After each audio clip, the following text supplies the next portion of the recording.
You've disgusted me since I met you. Husband embarrasses wife at tea Christmas party. Her reaction left everyone speechless. You have disgusted me since I met you. Those words cut through the Christmas party like a knife through silk. 75 people stood frozen, champagne glasses halfway to their lips, conversations dying mid-sentence. The jazz music kept playing. The Christmas lights kept twinkling. But everything else stopped. Delaney Harper stood in her emerald green dress, her dark hair swept up elegantly, her makeup perfect. And she smiled. Not a small smile, not a nervous smile. A wide, knowing smile that made her husband take a step back. Garrett Harper's face was flushed red from bourbon and rage. He pointed at her like she was something contaminated. You disgust me. Do you hear me? Every single day of our 8 years together has been torture.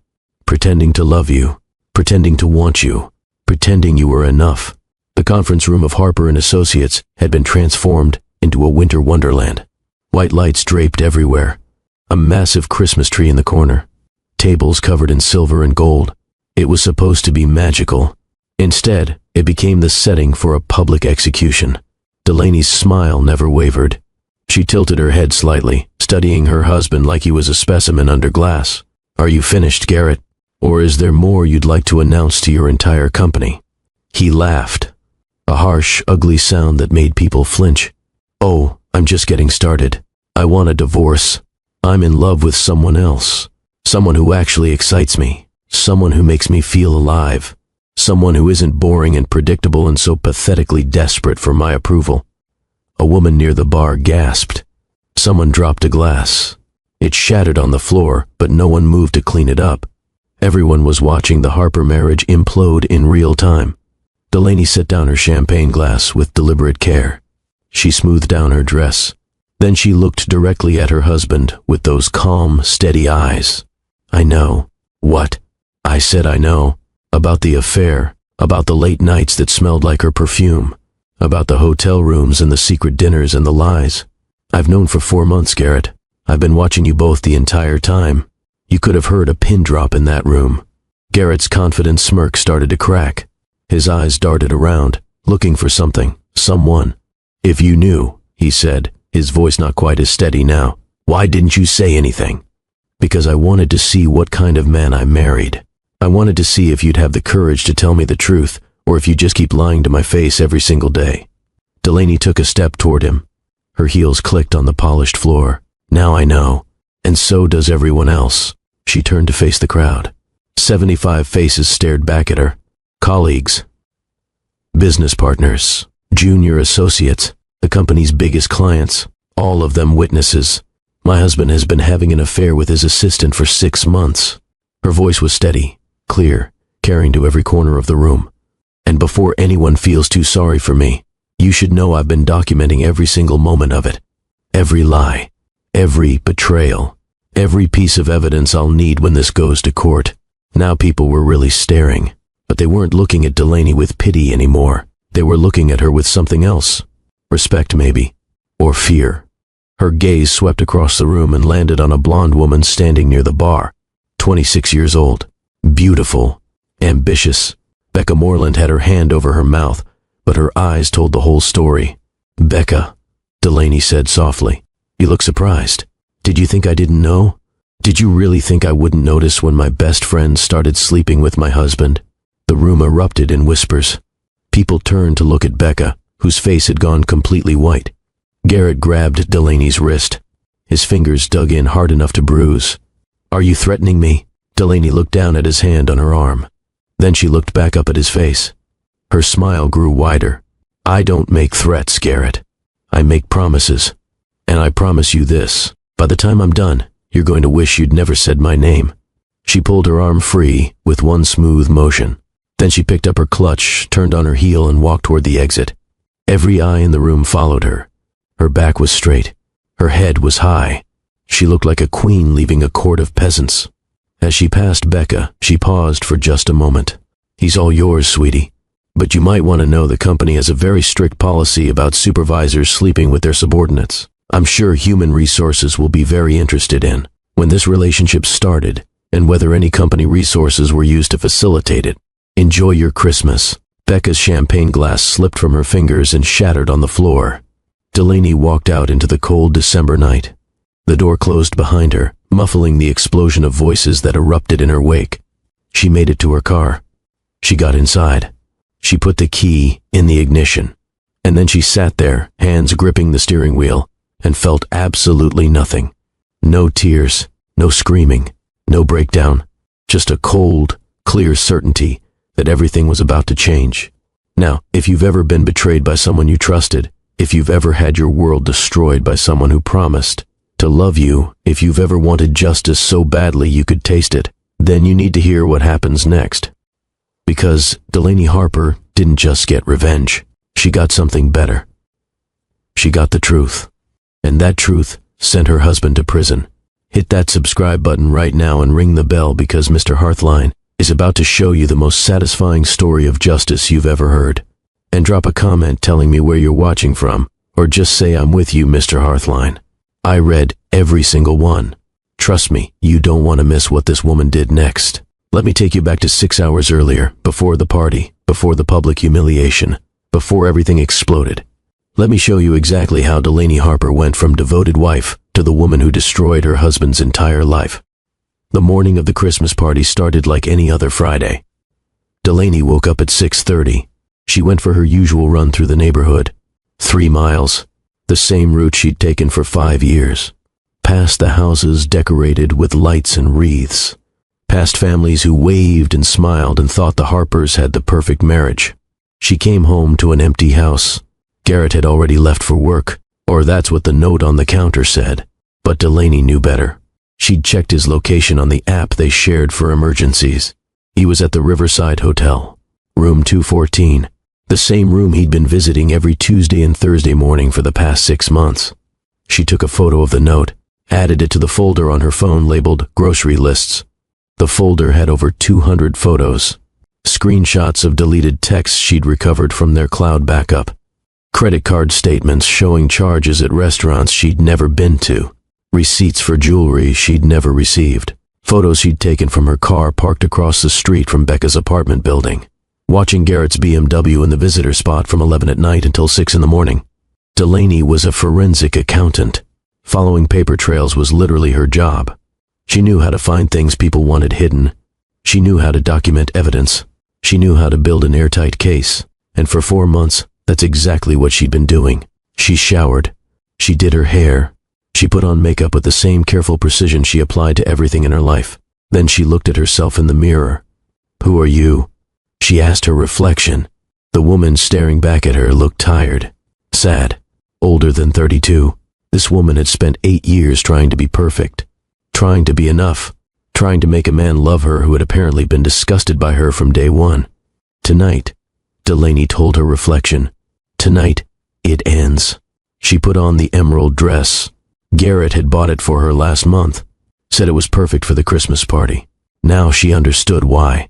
He wanted her to look good when he humiliated her. He wanted everyone to see what he was throwing away. He wanted them to think he was trading up. Her phone buzzed. A text from Becca. "Hey girl, so excited for tonight. Are you wearing that gorgeous green dress? We're going to look amazing." Delaney stared at the message. Becca had been texting her like this for months. Casual, friendly, full of emojis and exclamation points, all while sleeping with her husband, all while planning to destroy her marriage, all while pretending to be her friend. She typed back, "Definitely wearing the green dress. Can't wait to see you." 3 dots appeared immediately. Then, same. "It's going to be such a fun night. Love you. Love you." Delaney set the phone down and felt something shift inside her chest. Something cold and hard and absolutely final. Whatever happened tonight, whoever got hurt, she was done being the woman who got played. The party started at 7. Delaney arrived alone. Garrett had texted earlier saying he'd meet her there. He was working late, finishing up some important client work. She knew he was at Becca's apartment. She'd checked his location. She'd seen the pattern. Every time there was a company event, he'd spend the afternoon with Becca, then show up, late to the party, smelling like cologne he'd applied to cover the scent of her perfume. The conference room looked beautiful. The event planning team had outdone themselves. Everything sparkled. Everything was perfect. Delaney walked in and immediately put on her social smile. the smile she'd perfected over 8 years of being Garrett Harper's wife. "Oh, Delaney, you look stunning." That was Margaret Chen, one of the senior partners. Her husband owns this place, doesn't he? Such a power couple. Delaney accepted the air kisses and the compliments. She made small talk about holiday plans and upcoming projects. She laughed at jokes that weren't funny. She played her part perfectly. Across the room, she saw Becca arrive. The younger woman was wearing a red dress that left little to the imagination. Her blonde hair was styled in loose waves. She looked excited, nervous. She kept checking her phone. Waiting for Garrett, Delaney thought. Wondering when he'll get here. Wondering if tonight's the night he finally tells me. Becca spotted Delaney and her face lit up with that fake smile. She started walking over, weaving through the crowd. "Delaney, oh my God, you look incredible. That dress is everything." They hugged. Delaney felt Becca's arms around her and wondered how someone could be so convincing. How someone could betray you so completely and then hug you like you mattered. "You look beautiful too," Delaney said. "Red is definitely your color." Becca's smile flickered for just a second. Something in Delaney's tone, maybe. Something that wasn't quite right. "Have you seen Garrett yet?" Becca asked, trying to sound casual. "I thought he'd be here by now. You know how he is. Work always comes first." Becca nodded. Her eyes were already scanning the room again, looking for him. She excused herself after a few more minutes of small talk, probably going to text Garrett, probably asking where he was and when he'd arrive. Delaney watched her go and felt absolutely nothing. No anger, no jealousy, just a cold calculation of how the night would unfold. Garrett arrived at 8:15. Delaney saw him the moment he walked in. He looked good. He always looked good. Tall. Fit. Expensive suit. The kind of man who turned heads. The kind of man who knew exactly how attractive he was. He made his way through the crowd, shaking hands, slapping backs, being the charming boss everyone loved. His eyes found Becca first. They always did. A long look across the room, a small smile. Then he turned and found Delaney. His smile changed, became something else, something harder. He walked over to her, kissed her cheek. His lips were cold. "You look nice," he said. "Thank you. You're late. Client emergency. You know how it is." She nodded. She did know. She knew exactly where he'd been and what he'd been doing. She knew he'd been at Becca's apartment until 7:45. She knew he'd showered there. She knew he'd probably told Becca he loved her before he left to come play husband for a few hours. "Can I get you a drink?" Garrett asked. "I already have one." He nodded and walked away, headed straight for the bar, where Becca was conveniently waiting. Delaney watched them. They were careful. No touching. Just standing a little too close, talking a little too long, laughing a little too hard at jokes that weren't that funny. Everyone who was paying attention could see it. The attraction, the chemistry, the affair hiding in plain sight. Margaret Chen appeared at Delaney's elbow. Her expression was troubled. "Dear, are you all right?" "I'm fine. Why do you ask?" Margaret hesitated. Then she said, very quietly, "If you ever need to talk about anything, I'm here." So people knew, or suspected, and no one had said anything. No one had warned her. They'd all just watched and waited to see what would happen. "I appreciate that," Delaney said. "But everything's fine." Margaret didn't look convinced, but she nodded and moved away. The night continued. Dinner was served. Speeches were made. Garrett stood at the front of the room and thanked everyone for their hard work this year. He talked about growth and success and the bright future ahead. He raised his glass in a toast. To Harper and Associates. To family. To loyalty. The irony nearly made Delaney laugh out loud. After dinner, people mingled. The bar stayed busy. The music got louder. Christmas songs mixed with jazz. People were getting drunk, loosening up, having fun. Garrett was on his 4th bourbon. Delaney counted. She always counted. She knew his patterns. Knew that after 4 drinks, he got mean. After 5, he got reckless. He was standing with a group of junior associates, holding court, telling stories that made them laugh, being the charismatic leader they all admired. Then Becca joined the group. She touched his arm. Just a brief touch, but enough. Enough for the associates to exchange glances. Enough for the whispers to start. Garrett saw the glances, saw people noticing, and instead of being careful, instead of backing away, he leaned into it, put his hand on the small of Becca's back, guided her toward the bar. That's when Delaney knew. Tonight was the night. He was going to do it in front of everyone. He was going to humiliate her publicly, and then walk away with Becca like some kind of victory lap. She could have left, could have walked out before it happened, could have saved herself the public humiliation, but she didn't, because she'd been planning for this moment for 4 months. She'd been preparing for exactly this scenario, and she was ready. Garrett ordered another bourbon, his 5th. He drank half of it in one swallow. Then he turned and looked across the room at Delaney. His eyes were cold, hard, full of something that looked like hatred. He started walking toward her. The crowd seemed to sense something was about to happen. Conversations quieted. People turned to watch. Garrett stopped in the middle of the room, right in the center where everyone could see him, where everyone could hear him. "Delaney," he said. His voice was loud, too loud. "We need to talk." She turned to face him, her champagne glass steady in her hand, her expression calm. "All right, let's talk." That's when he said it. The words that would change everything. "You have disgusted me since I met you." And Delaney smiled, because she'd been waiting for this moment for so long, because she was finally free to stop pretending, because everything she'd planned was about to unfold exactly the way she'd designed it. Now let me tell you what happened next, because this is where the real story begins. After Delaney walked out of that Christmas party, after she left Garrett standing there, with his mouth open and his entire company staring at him in shock, she didn't go home. She couldn't. Home was the house they'd bought together 5 years ago. Home was filled with memories of a marriage that had apparently been a lie from the beginning. Instead, she drove to her sister's house on the other side of the city. Kennedy lived in a comfortable suburban neighborhood with her husband Marcus and their 2 kids. It was after 10 when Delaney pulled into the driveway. The house was lit up. Kennedy was always a night owl.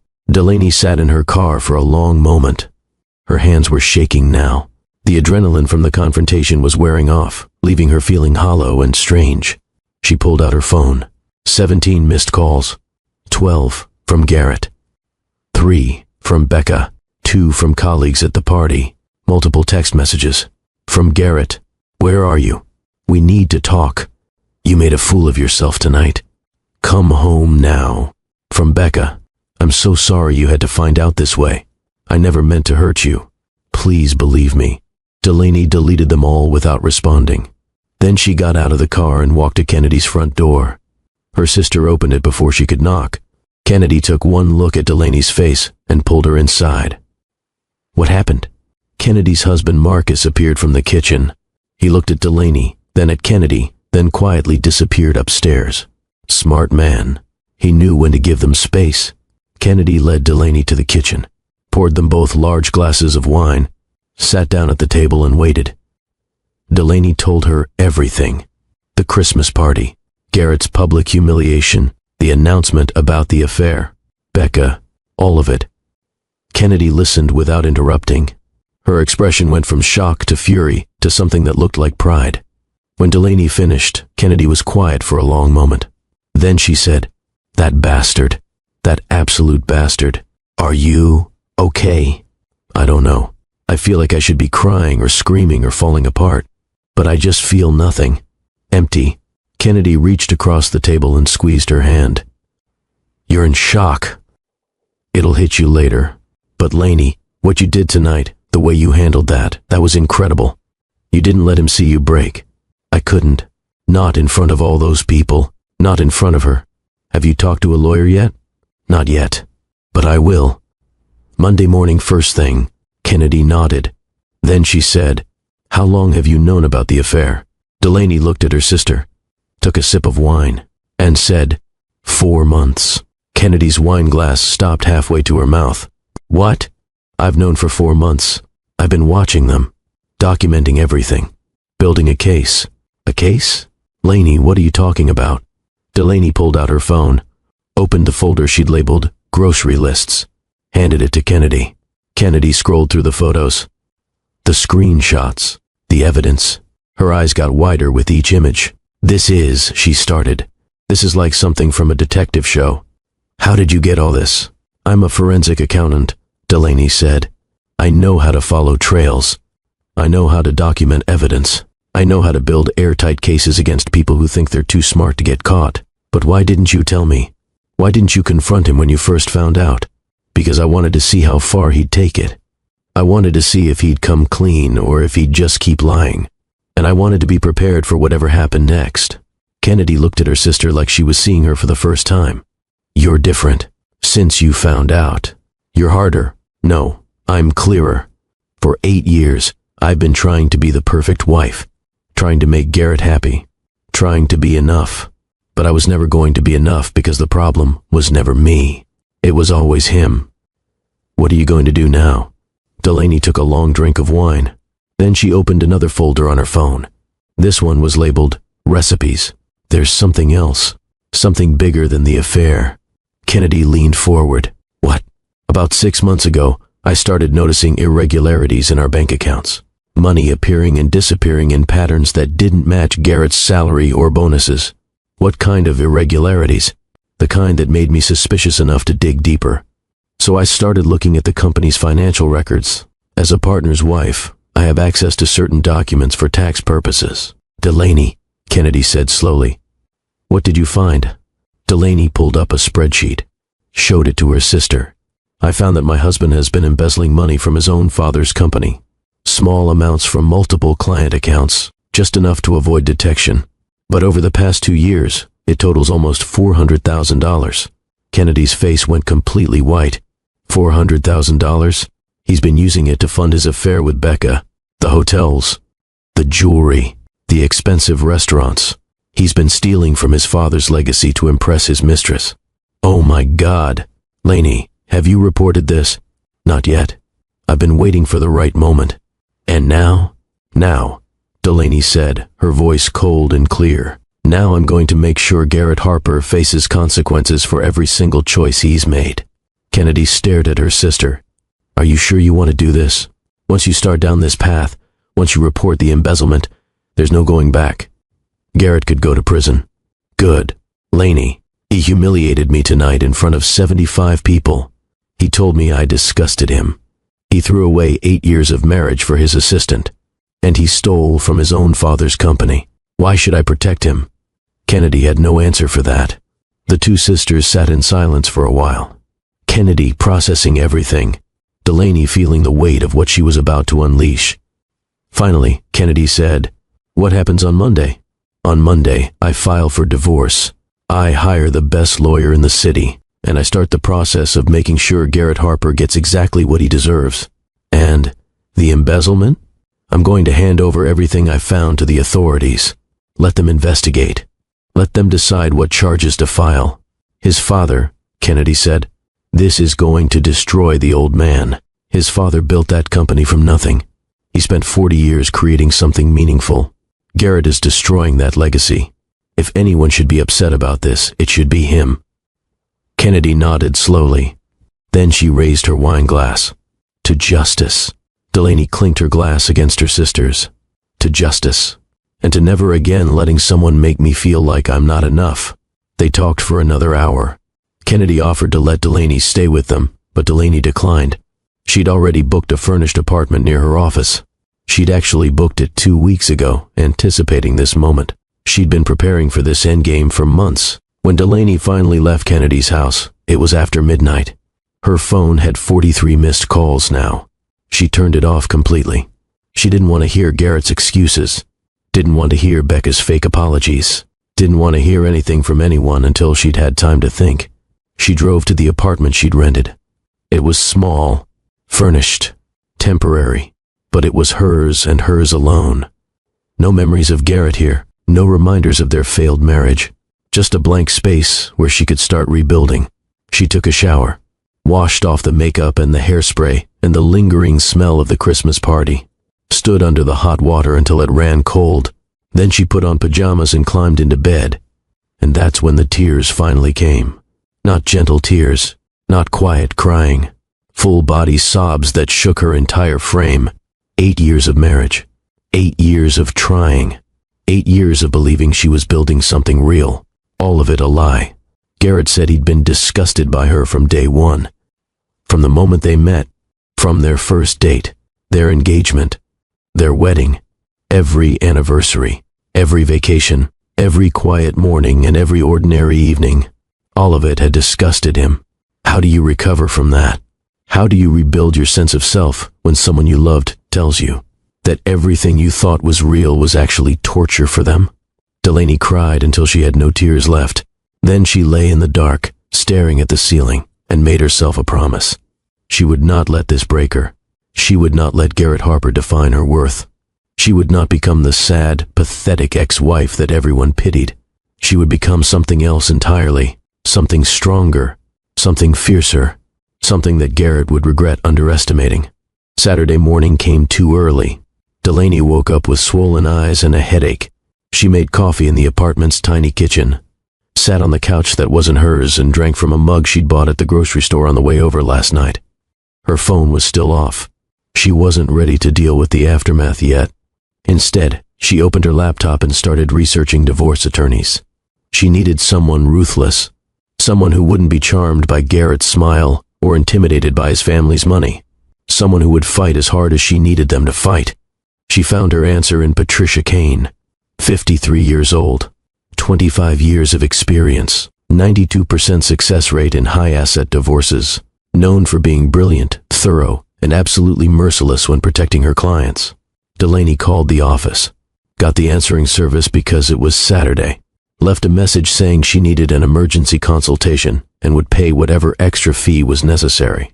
Patricia Kane called her back herself 30 minutes later. "Mrs. Harper, I saw the news about last night's Christmas party. Social media is very active this morning." Delaney's stomach dropped. Social media? Several people at the party posted about what happened. Your husband's very public declaration. Your response. It's trending locally. Of course it was. 75 people with phones. In this day and age, of course, someone had recorded it. "I need to file for divorce," Delaney said. "As soon as possible." "I can meet you at my office in an hour," Patricia said. "Bring any documentation you have. Financial records, evidence of the affair, anything that might be relevant. I have extensive documentation." "Good. That will make this easier." "There's something else," Delaney said. "Something beyond the affair." "I'm listening." "I have evidence that my husband has been embezzling money from his company. Substantial amounts." There was a pause on the other end of the line. "How substantial?" "Close to $400,000 over 2 years." Another pause. Longer this time. "Mrs. Harper," Patricia said carefully, "if what you're saying is true, this goes beyond divorce. This is criminal. I know. That's why I need your help figuring out how to handle it. Bring everything you have. We'll go through it together and determine the best course of action." 1 hour later, Delaney sat in Patricia Kane's office. It looked exactly like she'd expected. Dark wood, leather chairs, walls lined with law books and framed degrees. Tasteful, expensive, powerful. Patricia was a small woman with sharp eyes and perfectly styled gray hair. She wore a navy suit and minimal jewelry. Everything about her said professional, competent, no nonsense. She reviewed the evidence Delaney had brought. The photos of Garrett and Becca, the credit card statements, the hotel receipts, the timeline documenting the affair. "This is very thorough," Patricia said. "How long did it take you to compile all this?" 4 months, since the day I first suspected something was wrong. "And your husband doesn't know you have any of this?" "He has no idea. As far as he knows, I just found out about the affair last night at the party." Patricia nodded approvingly. "Good. The element of surprise is valuable." Then Delaney showed her the financial evidence. The bank statements, the spreadsheets tracking the irregularities, the comparison between Garrett's legitimate income and the unexplained deposits. Patricia studied the documents for a long time. When she looked up, her expression was serious. "Mrs. Harper, if this information is accurate, your husband could be facing significant prison time. I'm aware of that. Are you prepared for what that means? The publicity, the scandal, the impact on his family and the company. Garrett's father built that company from nothing," Delaney said. "He spent his entire career creating something meaningful. Garrett is destroying that legacy to fund an affair. If anyone deserves to face consequences, it's Garrett." "Fair enough. Patricia made some notes on a legal pad. Here's what I recommend. We file for divorce immediately. Cite irreconcilable differences and the affair. We'll use the evidence you've gathered to negotiate a favorable settlement. And the embezzlement? That requires a different approach. We need to report this to the appropriate authorities. The district attorney's office handles white-collar crime. But once we make that report, everything changes. There will be an investigation. Garrett will likely be arrested. The company will be scrutinized. It becomes very public very quickly. I understand. There's also the question of timing. If we file for divorce and report the embezzlement simultaneously, it could complicate the asset division. If marital assets are tied up in a criminal investigation, it could delay your settlement. What do you recommend? Patricia leaned back in her chair. Honestly, I recommend we move quickly on both fronts. File for divorce this week. Report the embezzlement to the DA immediately. The sooner the investigation starts, the sooner it concludes. And the sooner you can move forward with your life. Delaney thought about it. Thought about Garrett waking up this morning.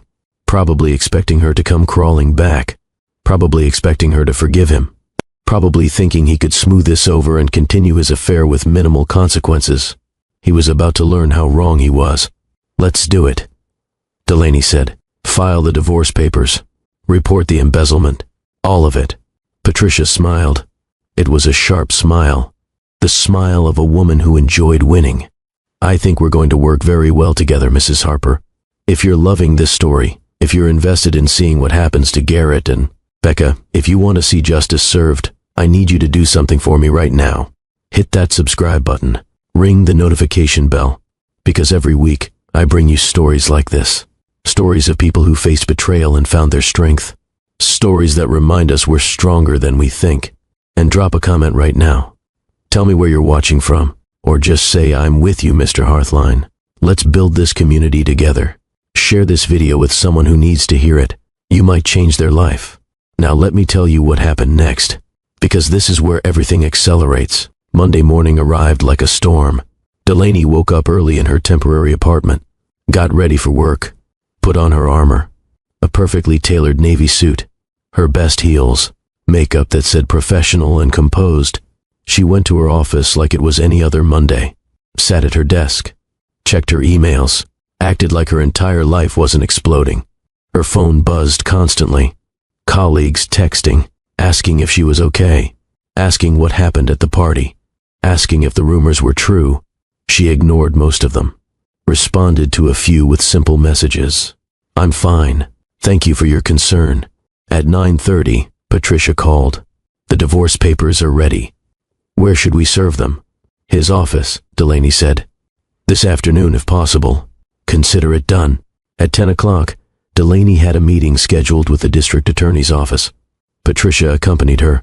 They sat in a conference room with Raymond Cross and two financial crimes investigators. Raymond Cross was in his late 50s. Gray hair. Serious face. He'd built his career on prosecuting white-collar criminals. He'd sent CEOs and bankers and corrupt officials to prison. Mrs. Harper, he said, thank you for coming in. My team has reviewed the preliminary information you provided. We'd like to hear the full story. Delaney told him everything. How she'd first noticed the financial irregularities. How she'd started investigating. What she'd found. She walked them through the spreadsheets. The patterns.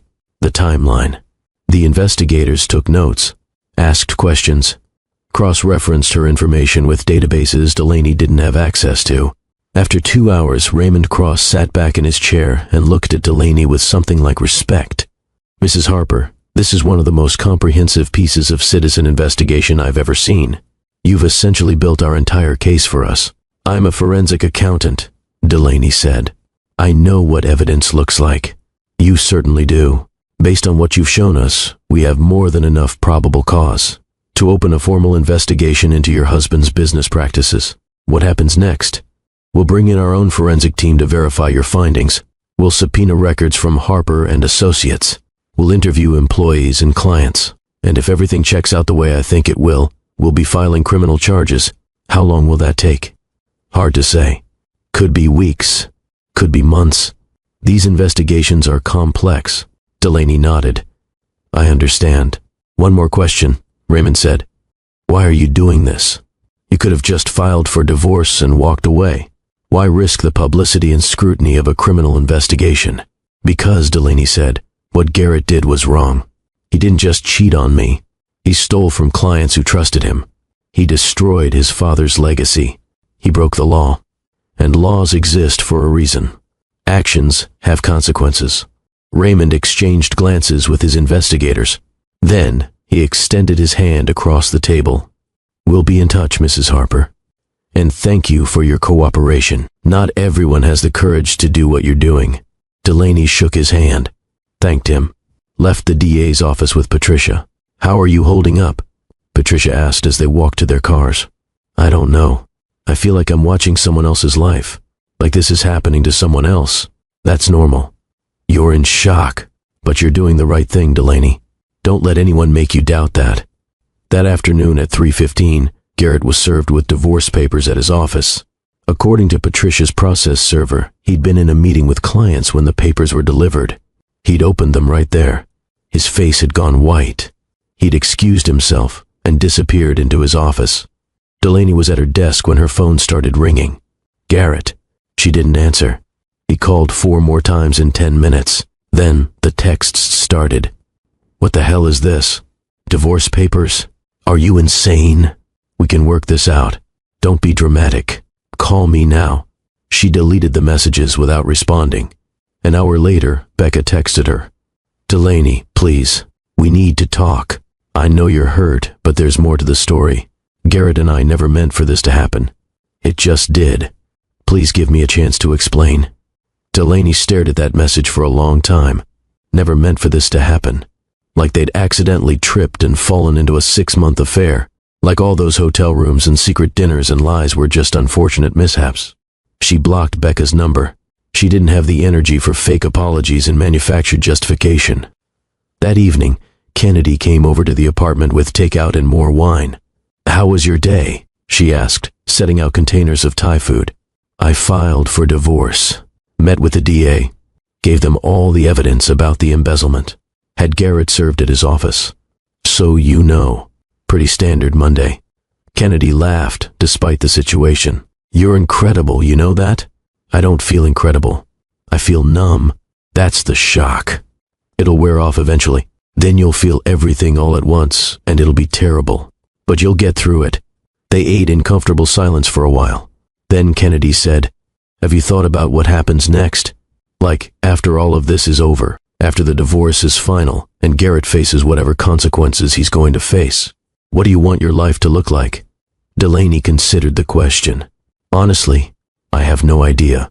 For 8 years, my entire life has been built around being Garrett's wife, supporting his career, hosting dinners for his clients, being the perfect partner. I don't even know who I am outside of that role. Then maybe this is your chance to find out. Maybe. Kennedy reached across the table and squeezed her hand. You're going to be okay, Laney. Better than okay. You're going to be amazing. I can feel it. Delaney wanted to believe her. But right now, sitting in this temporary apartment with the ruins of her marriage scattered around her, amazing felt very far away. The week that followed was surreal. Delaney went to work, came home to her empty apartment, avoided all contact with Garrett, met with Patricia to discuss divorce strategy, answered questions for the DA's investigators. On Wednesday, Becca was called into a meeting with Human Resources. The company had a strict policy against romantic relationships between supervisors and subordinates. Garrett was Becca's direct supervisor. The relationship was a clear violation. According to office gossip that made its way to Delaney through mutual colleagues, the HR meeting lasted 3 hours. Becca was placed on administrative leave while the company investigated when the relationship had started and whether any company policies had been violated. Garrett, as a partner, wasn't subject to the same immediate consequences, but his reputation was taking a serious hit. Colleagues who'd witnessed the Christmas party disaster were talking. Clients were asking questions. His father was reportedly furious. On Friday, exactly 1 week after the Christmas party, Delaney got a call from Raymond Cross. Mrs. Harper, we've completed our preliminary investigation. Our forensic team has verified your findings. Your husband has been systematically embezzling funds from client accounts for approximately 20 to 6 months. Only 26 months. Delaney had thought it was longer. However, Raymond continued, The total amount is larger than you estimated. We're looking at approximately $600,000. 600,000. Delaney felt the room spin. She'd thought it was 400. She'd been wrong by $200,000. We're preparing to file criminal charges, Raymond said. Multiple counts of embezzlement, fraud, and theft. We're planning to execute the arrest on Monday morning. So soon? We want to move before your husband has a chance to hide assets or destroy evidence. Once people know they're under investigation, they get creative. I understand. I wanted to give you advance warning. This is going to be very public. There will be media coverage. Your name will likely come up. Are you prepared for that? No, Delaney thought. But she said, yes, I'm prepared. Good. We'll be in touch after the arrest. Delaney hung up and sat very still. Monday morning. In 3 days, Garrett would be arrested. His career would be over. His reputation destroyed. His freedom gone. Part of her felt vindicated. It humiliated her, betrayed her, destroyed their marriage. Now he would face consequences. But another part of her felt something else. Not quite sadness, not quite regret. Just a strange hollowness at how completely their lives had unraveled. She called Kennedy, told her about the arrest. How are you feeling about all this? Kennedy asked. I don't know. Is it wrong that I'm glad he's going to be arrested? No. He committed crimes. He should face consequences. That's justice, not revenge. It feels like revenge, only because you're the one who uncovered it. But if anyone else had found what you found, the result would be the same. Garrett did this to himself. Delaney knew her sister was right. But knowing it and feeling it were two different things. The weekend was endless. Delaney tried to distract herself, went for long runs, organized her apartment, started looking at therapists because she knew she was going to need help processing all of this. Sunday night, she lay in bed, unable to sleep. Tomorrow, everything would change again. Tomorrow, Garrett would be arrested. The investigation would go public. The scandal would explode, and Delaney would be at the center of it all. Her phone buzzed. A text from an unknown number. This is all your fault. You're destroying his life because you couldn't keep him happy. I hope you're proud of yourself. Becca. It had to be.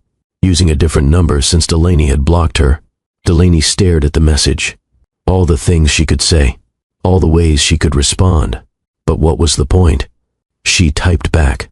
He destroyed his own life when he decided to steal and cheat. You were just the excuse he used. And you're texting his ex-wife instead of standing by your man. Interesting choice. The response came immediately. He loved me. We were going to be together. You ruined everything. If he loved you, Delaney wrote back. Where is he now? Why isn't he with you? Why are you texting me instead of supporting him through what's coming? No response. Delaney blocked this number too. Then she turned off her phone completely. She didn't want to see whatever else Becca might send. Didn't want to deal with Garrett's inevitable panic when he realized what was about to happen. She just wanted to sleep, to make it through tonight and face whatever tomorrow brought. Monday morning came with gray skies and cold rain. Delaney got ready for work, put on another suit, another layer of armor, checked her reflection and barely recognized the woman staring back. This woman looked harder, sharper, less naive. This was the woman who'd survived public humiliation and betrayal. The woman who discovered her husband's crimes and reported them. The woman who'd chosen justice over comfort. At 8:45, Patricia called. Turn on the news. Channel 7. Delaney found the remote, turned on the TV, and there it was. Local executive, arrested on embezzlement charges.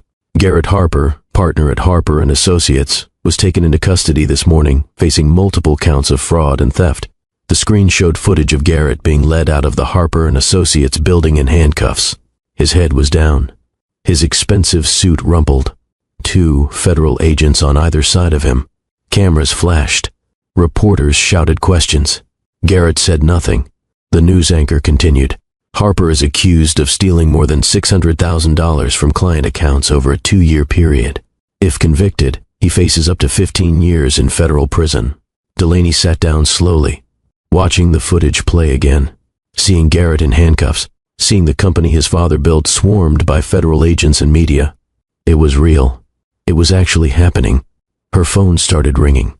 Colleagues, Friends, people who'd seen the news, everyone wanting to know if she was okay, if she'd known, if she needed anything.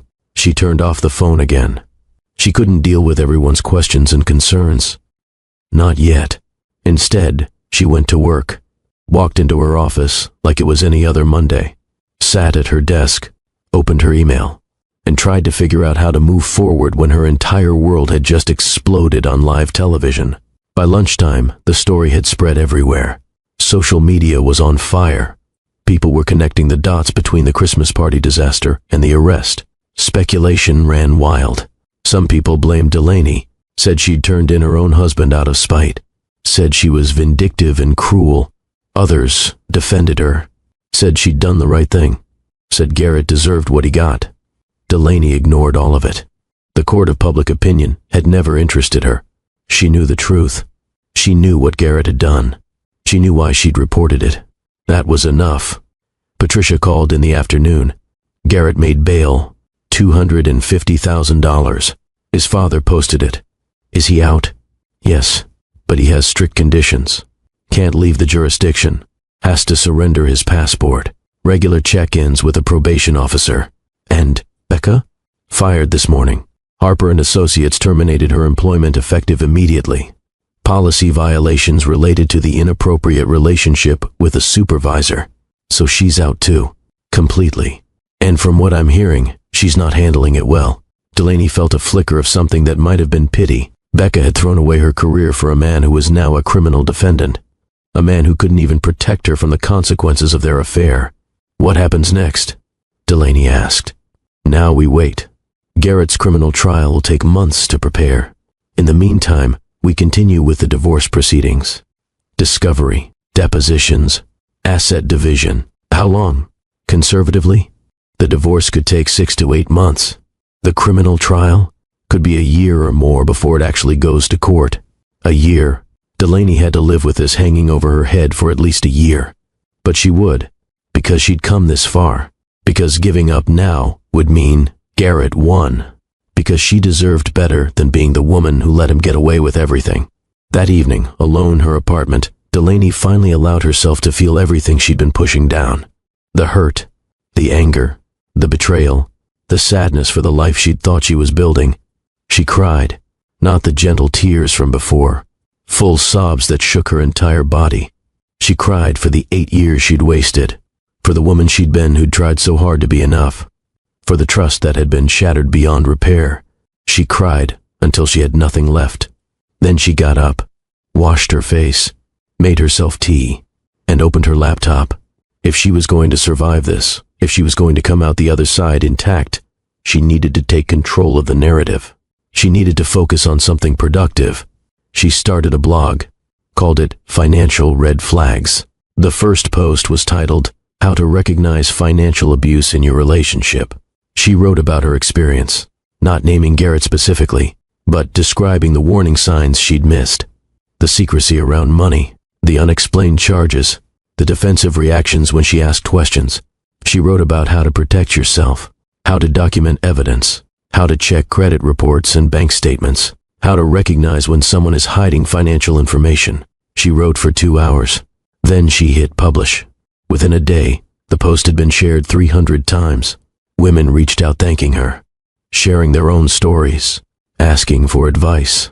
And Delaney realized something. Her pain had purpose. Her experience could help others. This nightmare she was living through could become something meaningful. It didn't erase what Garrett had done, didn't make the betrayal hurt less, but it gave her a reason to keep going, a way to transform her suffering into something that mattered.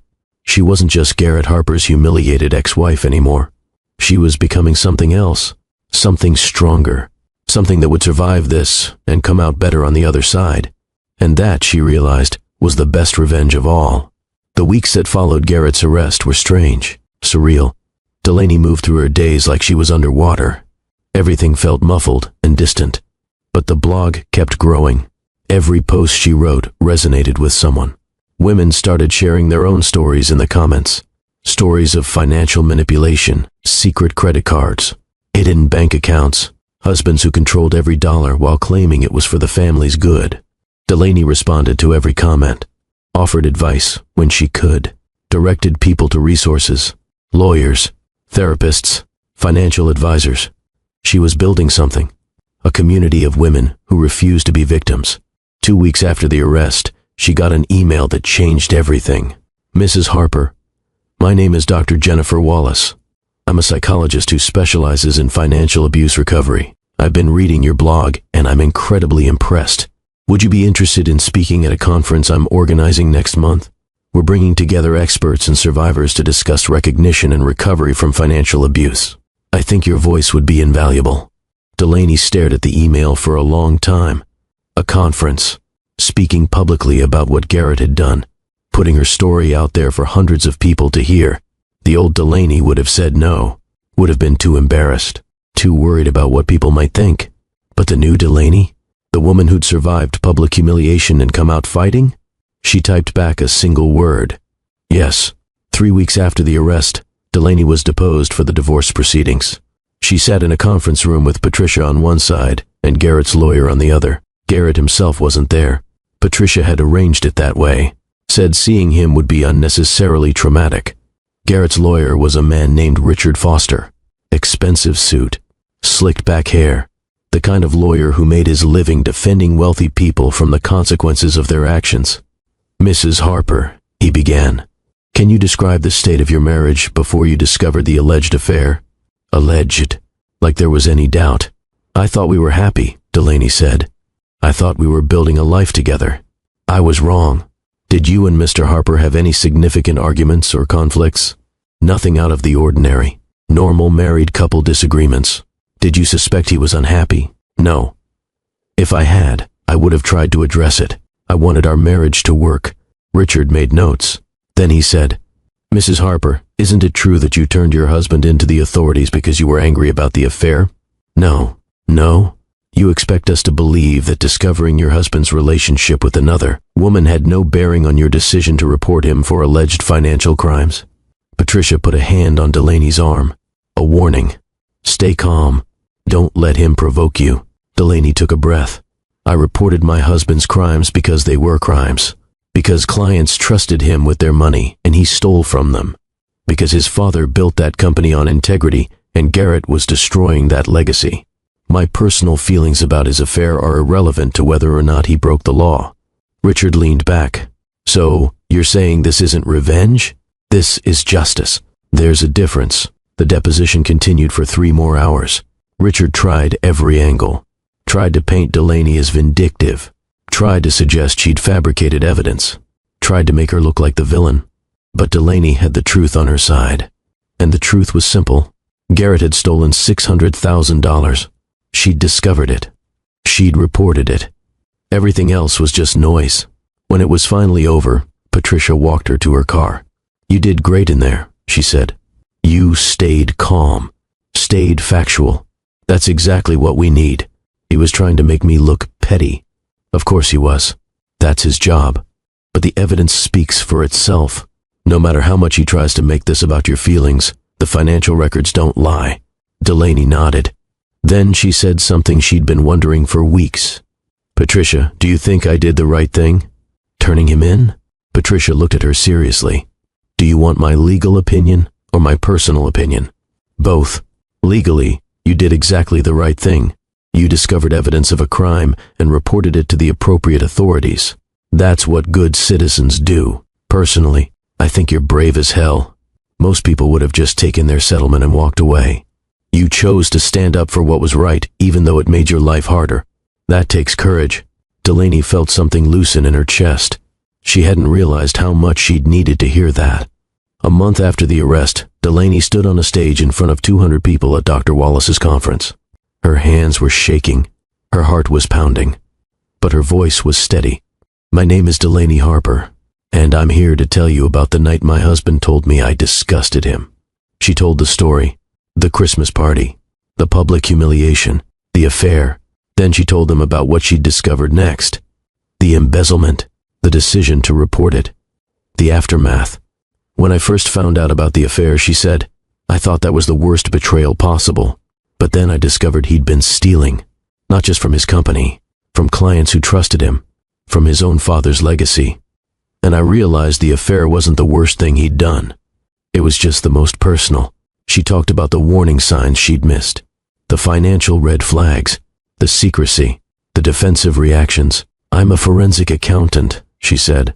"I literally investigate financial crimes for a living, and I still almost missed it." Because when you love someone, when you trust them, you don't want to believe they're capable of betraying you that completely. She talked about the decision to document everything, to build a case, to report him. People have asked me if I feel guilty, if I regret turning in my own husband, and the answer is no, because what he did was wrong. And wrong doesn't become right just because the person doing it shares your last name. The audience was silent, hanging on every word. If you're in a relationship where someone is controlling your access to money, where you're not allowed to know, about financial decisions, where there are secret accounts or unexplained charges, you need to pay attention. Those are warning signs, and you deserve to protect yourself. She talked about her blog, about the community of women supporting each other, about turning pain into purpose. "I can't change what happened to me, but I can use what I learned to help others. I can make sure my experience means something, and that's what I'm choosing to do." When she finished, the applause was thunderous. Women came up to her afterward, thanking her, sharing their stories, asking for advice. One woman, probably in her 50s, gripped Delaney's hand with tears in her eyes. "My husband has been doing exactly what you described. I thought I was going crazy. Thank you for making me realize I'm not alone." Delaney hugged her, gave her the contact information for lawyers and therapists, told her she deserved better. That night, lying in her apartment, Delaney felt something she hadn't felt in months. Pride, not in a boastful way, just a quiet satisfaction that she was surviving, that she was helping others survive, that she was becoming someone stronger than she'd ever been. Her phone buzzed, a text from an unknown number. "I saw your speech online. Someone recorded it and posted it. You looked good up there, strong. I'm sorry for everything, Delaney. I know I don't deserve forgiveness, but I hope someday you can move past this." It was from Garrett. Had to be, using a phone she didn't have the number for. She stared at the message for a long time. Part of her wanted to respond, wanted to ask what he'd expected, wanted to scream at him for everything he'd destroyed. But what was the point? He was facing federal charges. His career was over, his reputation destroyed, his marriage ended. He was living with the consequences of his choices. She deleted the message without responding. Then she blocked this number too. 2 months after the arrest, Becca showed up at Delaney's office. Delaney was leaving for the day when she saw her, standing by the elevator, looking nothing like the confident woman from the Christmas party. Her hair was pulled back in a messy ponytail. No makeup, cheap clothes. She looked smaller somehow, diminished. "Delaney," she said, "please, I just need 5 minutes. I have nothing to say to you," Delaney replied. She pressed the elevator button. "I lost everything. My job, my apartment, my reputation. I can't get hired anywhere. Everyone knows what I did." The elevator doors opened. Delaney stepped inside. Becca followed her. "This is your fault. You destroyed my life." Delaney turned to face her, finally looking at the woman who'd helped destroy her marriage. "I destroyed your life. You slept with my husband for 6 months. You helped him lie to me every single day. You came to my house, ate at my table, pretended to be my friend, all while betraying me in the worst way possible. And now you're upset about consequences? I never meant to hurt you. You just didn't care if you did. There's a difference." "I loved him," Becca said. Her voice broke. "I really loved him. Then where is he now? Why isn't he standing by you? Why are you in my elevator begging me for forgiveness instead of building a life with the man you loved?" Becca had no answer for that. The elevator reached the ground floor. The doors opened. Delaney stepped out. Then she turned back. "You made choices, Becca. You chose to have an affair with a married man. You chose to betray someone who trusted you. You chose to participate in hurting another human being. Those were your choices. And now you're living with the consequences. I'm sorry your life is hard, but that's not my fault. That's yours." She walked away, left Becca standing in the elevator looking broken and lost. And Delaney felt nothing. No satisfaction, no pity, just a distant acknowledgement that Becca's karma had caught up with her. 3 months after the arrest, Patricia called with news about Garrett's father. Howard Harper had a heart attack, she said. Mild, but significant. He's in the hospital. Is he going to be okay? Doctors say yes. But Delaney, there's something else. He wants to see you. Me? Why? He didn't say. Just asked if you'd be willing to visit him in the hospital. Delaney didn't owe Howard Harper anything, but he'd always been kind to her. And he was the real victim of Garrett's crimes. His company, his legacy, everything he'd built. She went to the hospital the next day. Howard was in a private room. He looked old, fragile. The heart attack and the stress had aged him years in just months. Delaney, he said when she walked in, thank you for coming. She sat in the chair beside his bed. How are you feeling? Like an old fool who raised a son he doesn't recognize. They sat in silence for a moment. Then Howard said what he'd clearly been waiting to say. I owe you an apology. For Garrett, for what he did to you, for the humiliation and the betrayal. I'm sorry. You didn't do anything wrong, Howard. I raised him. Somewhere along the way, I failed to teach him what matters. Integrity, honesty, respect. He destroyed your marriage. He destroyed my company. He destroyed everything I spent my life building. That's not your fault. Those were Garrett's choices. Howard reached for her hand. His grip was weak but sincere. I want you to know something. I don't blame you for turning him in. You did the right thing. The hard thing, but the right thing. Delaney felt tears prick her eyes. Thank you. I'm selling the company, Howard said, to a larger firm. They'll keep the clients and the employees, but the Harper name will be gone. I can't let it continue knowing what Garrett did, but I'm using the proceeds to pay back every penny he stole. The clients won't suffer for my son's crimes. That's good of you. It's the least I can do. Howard paused. Then he said, I've also rewritten my will. Garrett won't inherit anything from me. When I'm gone, a significant portion of my estate will go to you. Delaney started to protest, but Howard held up his hand. You were the daughter I never had. You were loyal to my son even when he didn't deserve it. You tried to protect what we built, and you had the courage to expose the truth when you found it. You deserve to benefit from the life I built, not the man who destroyed it. Howard, I can't accept that. It's already done. My lawyers have the papers. When the time comes, you'll be taken care of. Please, let me do this one thing right. Delaney sat with him for another hour. They talked about better times, about the early years of her marriage when things had been good, about Howard's wife who'd passed away before Delaney met Garrett, about regrets and mistakes and the impossibility of knowing how things would turn out. When she left, Howard was sleeping. She never saw him again. He passed away 4 months later, quietly, in his sleep, probably from a broken heart as much as a broken body. At his funeral, Garrett was there in a suit that looked too big for him. He'd lost weight. His face was gaunt. His eyes were haunted. He saw Delaney across the cemetery but didn't approach. After the service, after everyone else had left, Delaney stood by Howard's grave alone. I'm sorry, she said to the headstone. I'm sorry your son wasn't who you thought he was. I'm sorry your legacy ended like this, but I promise I'll use what you left me to help people, to make sure other women don't suffer what I suffered. Your generosity will mean something. I'll make sure of it. 6 months after the arrest, the trial date was finally set. 3 months away. Garrett would face a jury, would have to answer for what he'd done. Patricia prepared Delaney for what was coming. The testimony, the cross-examination, the media attention. It's going to be intense, Patricia warned. They're going to try to make you look vindictive. They're going to suggest you're lying or exaggerating. You need to be ready. I'm ready. And she was, because she'd spent 6 months becoming someone new, someone stronger, someone who knew her worth and wouldn't let anyone diminish it. Her blog now had over 50,000 followers. She'd spoken at 4 more conferences. She'd helped dozens of women escape financially abusive relationships. She turned her pain into purpose. She'd also started dating. Nothing serious. Just coffee with a colleague who'd asked her out. Dinner with a guy she'd met at a conference. She wasn't looking for anything serious. Wasn't ready to trust anyone that deeply again. But she was learning that not all men were like Garrett. That there were good people in the world.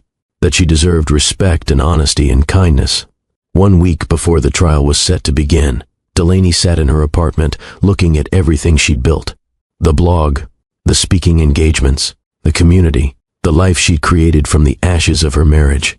Her phone rang. "Patricia, I have news," her lawyer said. "Garrett's team has approached us about a plea deal."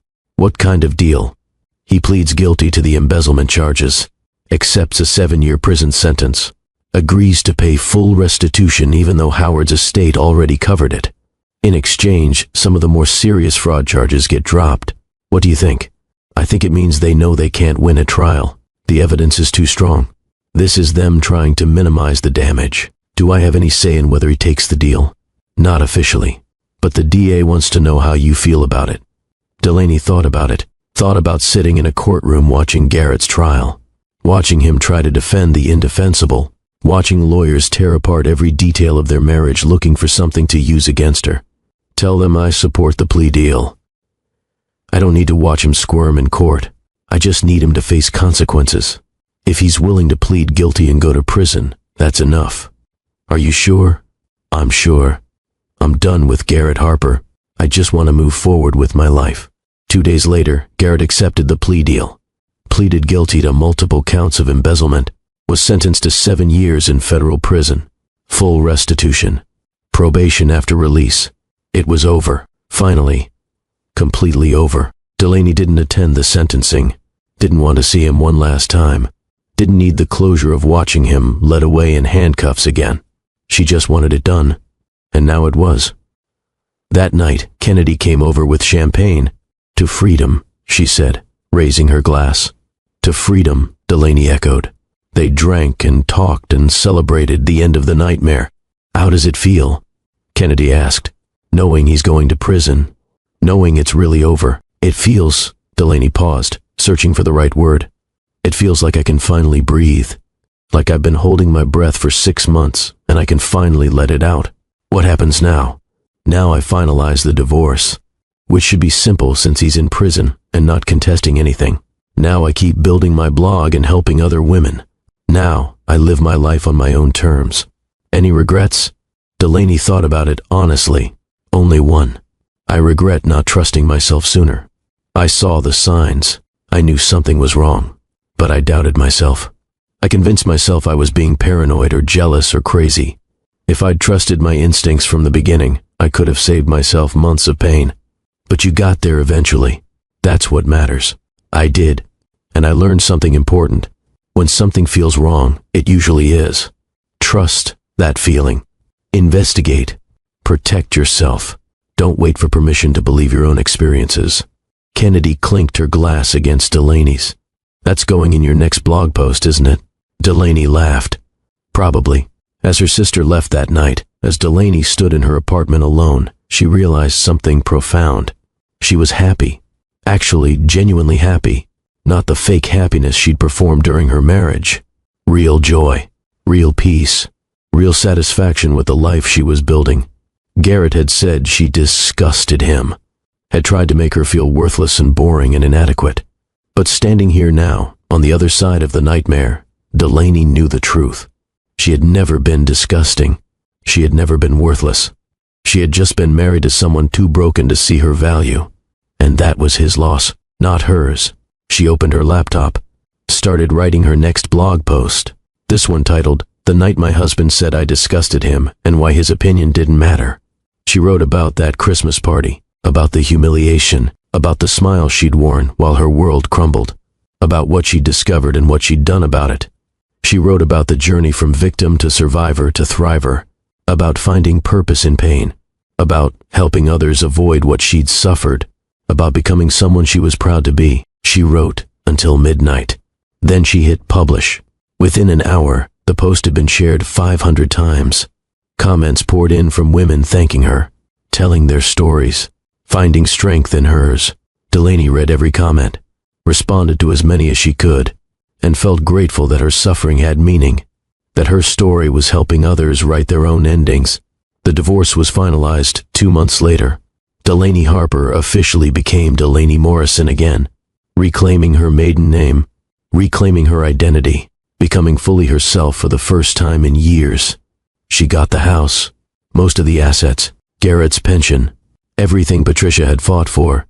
And when Howard's will was executed, she received a substantial inheritance that she immediately put toward creating a foundation to help women escape financial abuse. The Howard Harper Foundation for Financial Literacy and Empowerment, helping women recognize the signs, providing legal resources, funding education, creating a legacy that meant something. Everything was falling into place. Everything was moving forward. Delaney was building a life she loved with purpose and meaning and genuine happiness. But there was still one more chapter to write, one more conversation to have, one more piece of closure she needed. And it was coming sooner than she expected, because Garrett Harper, sitting in his prison cell, was about to make one final phone call, one last attempt to reach the woman he'd destroyed, one last chance to say the things he should have said years ago. And what Delaney would say in response would define everything, would show exactly how far she'd come, would prove that she was no longer the woman who smiled through humiliation. She was someone entirely new, someone powerful, someone unbreakable. And Garrett Harper was about to learn that some bridges, once burned, can never be rebuilt. The call came on a Tuesday afternoon. Delaney was at her office, reviewing financial statements for a client, when her phone rang with a number she didn't recognize. The area code was one she'd learned to identify over the past months. The federal correctional facility where Garrett was serving his sentence. She stared at the screen. 7 months since the sentencing. 7 months since she'd heard his voice. 7 months of building a new life without him in it. She should let it go to voicemail. Should delete it without listening. Should maintain the boundaries she'd worked so hard to establish. But something made her answer. "Hello, Delaney." His voice was different. Smaller somehow, the confidence completely gone. "It's me. It's Garrett. I know who it is. What do you want?" "I wanted to." He paused. "I wanted to talk to you. To apologize. Really apologize. Not the bullshit my lawyer made me say at the sentencing." She leaned back in her chair, looked out the window at the city below. "You have 5 minutes." She heard him take a shaky breath. "I've had a lot of time to think in here, about what I did, about who I was, about how I treated you. And Delaney, I need you to know that everything I said at that Christmas party was a lie." She waited, said nothing. "You never disgusted me. You were never boring. You were never the problem. I was the problem. I was disgusted with myself, with my life, with the fact that I was turning into my father and I didn't know how to stop it. So you had an affair and stole $600,000. That was your solution. I know how it sounds, but I'm trying to explain, not excuse. Just explain." Delaney looked at the clock. 3 minutes left. "I felt trapped," Garrett continued. "In the company, in the expectations, in the life I was supposed to want. And instead of dealing with that like an adult, instead of talking to you, or going to therapy or making actual changes, I burned everything down. I hurt the one person who actually loved me. I destroyed my father's legacy. I threw away everything good in my life because I was too much of a coward to face my own issues. Is there a point to this confession? Because my 5 minutes are almost up. The point is," his voice cracked, "the point is you deserved better. You always deserved better. And I'm sorry. I'm so incredibly sorry for what I did to you, for how I treated you, for the things I said." Delaney felt something shift in her chest. Not forgiveness exactly, but something close to it. A release of the anger she'd been carrying. "Garrett," she said quietly, "do you know what the worst part was? Not the affair, not even the public humiliation. It was the years. 8 years of trying to be enough for you. 8 years of changing myself and shrinking myself and trying so hard to make you happy. And the whole time, you were disgusted by me." "I wasn't," he insisted. "I was disgusted by myself and I projected that onto you. You were everything good, everything real, and I couldn't handle that because I was living a lie. Do you know what I've learned since you went to prison?" "What?" "I've learned that I was never the problem. I was married to someone who was fundamentally broken and refused to get help. I was trying to fix something that I didn't break and couldn't repair, and I wasted 8 years of my life in the process." "You're right. You're absolutely right. I've also learned something else. I'm better off without you. My life now, the life I've built over the past 7 months, is better than anything we ever had together. I'm happier. I'm stronger. I'm more myself than I've ever been." Garrett was quiet for a long moment. Then he said, "I know. I saw your speech. The one from the conference. Someone sent me a link and I watched it in the prison library. You looked," he paused. "You looked free.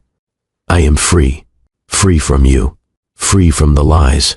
Free from trying to be someone I'm not. I'm glad. I know I don't have the right to be glad about anything in your life. But I am. You deserve happiness." Delaney looked at the clock. "Your 5 minutes are up. Wait. Please. One more thing." "What?" "Can you ever forgive me? Not for me. For you. Can you let go of the anger?" She thought about it. Really thought about it. The anger had been her fuel for so long. It had driven her to document the evidence, to report the crimes, to fight for justice. But it had also been exhausting. Heavy. A weight she carried everywhere. "I already have forgiven you," she said finally. "Not because you deserve it, but because I deserve peace. Holding on to anger was only hurting me. So yes, I forgive you, but that doesn't mean I forget. And it doesn't mean you get anything from me beyond this conversation. I understand. And Delaney, thank you. For answering. For listening. For giving me this chance to say what I should have said years ago. Goodbye, Garrett." She hung up before he could respond. Sat in her office for a long moment processing the conversation. Then she realized something profound. She felt lighter. Like she'd been carrying a heavy bag for months and had finally set it down. Forgiving Garrett didn't mean what he did was okay. It didn't erase the pain or the betrayal or the years of lies. It just meant she was choosing to move forward without the burden of hatred weighing her down. She picked up her phone and called her therapist. Dr. Chen had been helping her process everything for months. The betrayal, the public humiliation, the complicated feelings about Garrett's imprisonment. "I just talked to Garrett," Delaney said when Dr. Chen answered. "How are you feeling about it?" "Surprisingly okay. He apologized. Really apologized. And I realized I'd already forgiven him. That's significant growth, Delaney. When we started working together 7 months ago, you were so angry you could barely say his name without crying. I know, but the anger was eating me alive. Forgiving him wasn't about him. It was about me. About letting go of something that was poisoning my ability to move forward. That's exactly right. How do you feel now?" Delaney looked around her office. At the plaques from organizations she'd spoken to. At the stack of letters from women her blog had helped. At the framed photo of her and Kennedy laughing at the foundation's launch party. "I feel free," she said. "Really, truly free." That evening, Delaney met Kennedy for dinner at their favorite restaurant. She told her sister about the phone call with Garrett. "How was it?" Kennedy asked. Hearing his voice after all this time? Strange. He sounded different. Broken. He apologized for everything. "Do you believe him?" Delaney considered it. "I think he's sorry he got caught. I think he's sorry his life fell apart. Whether he's truly sorry for what he did to me or just sorry about the consequences, I don't know.